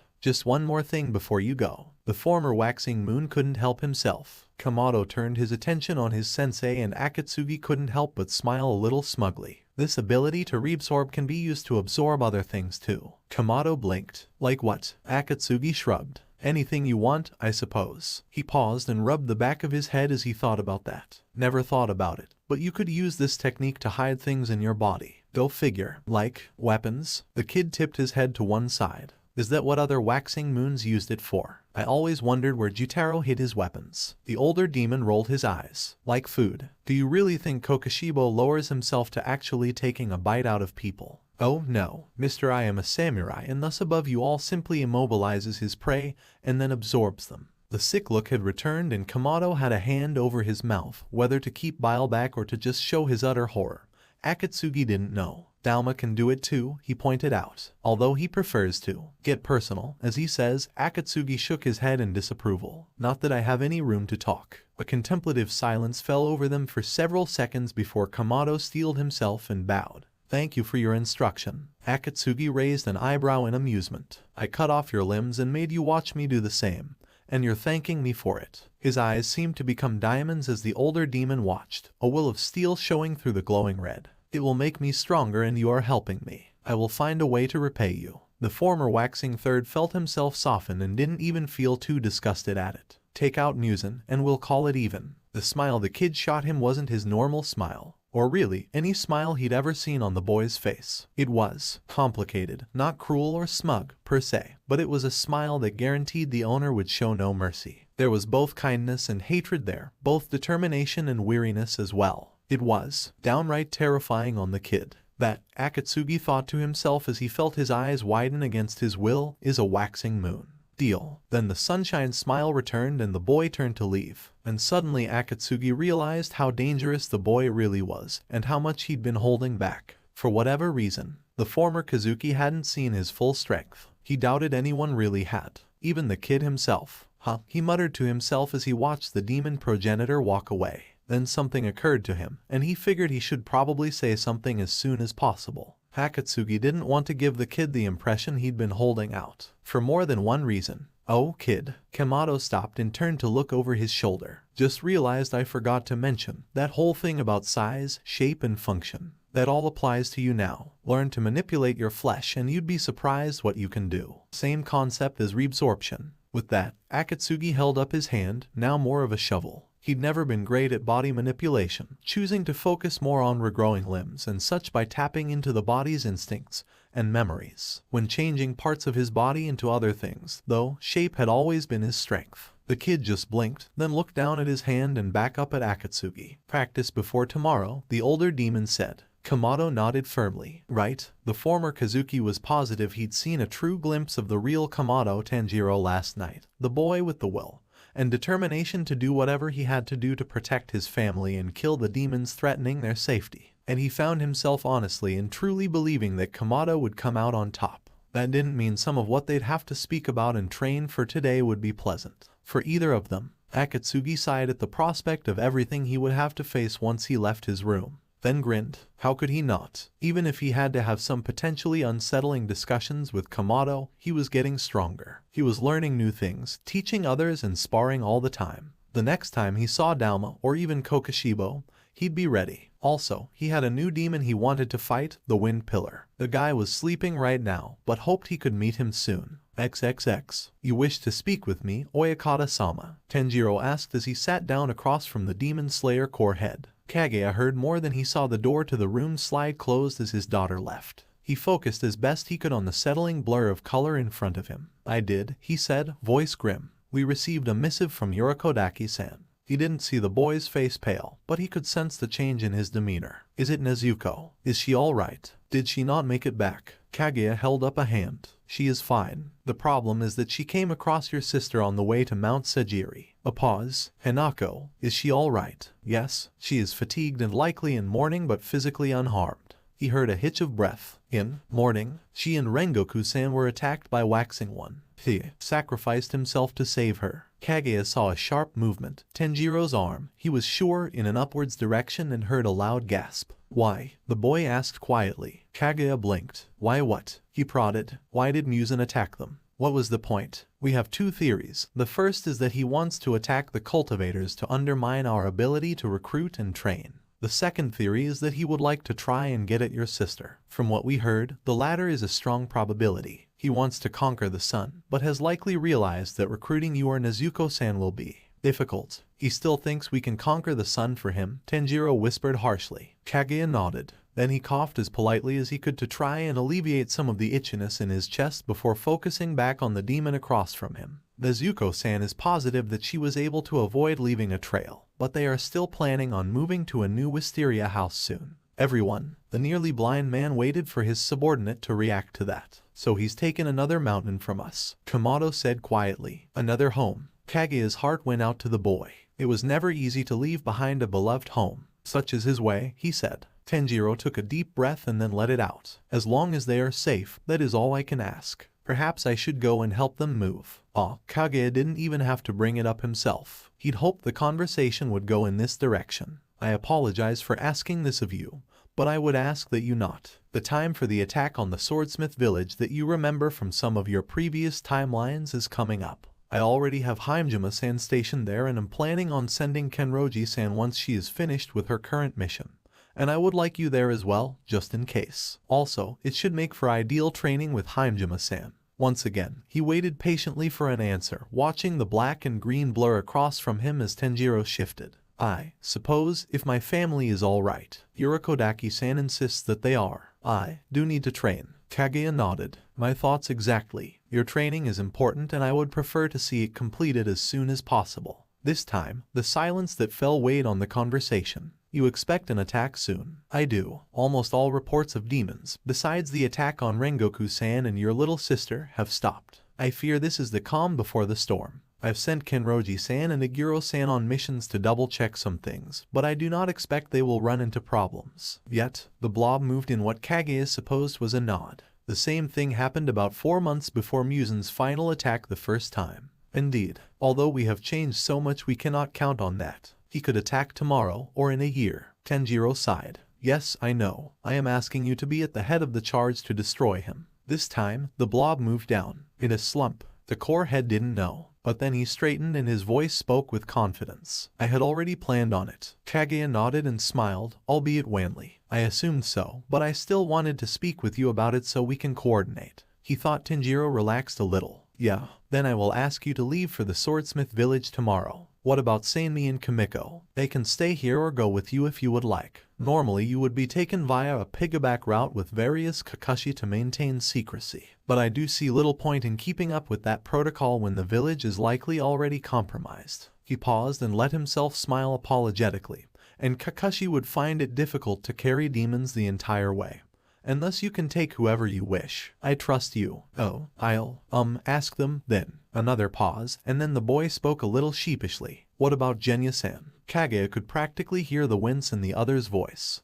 Yes, he is there. I am ordering you to stay away from him except under the most dire of circumstances or if Hajime-san says otherwise.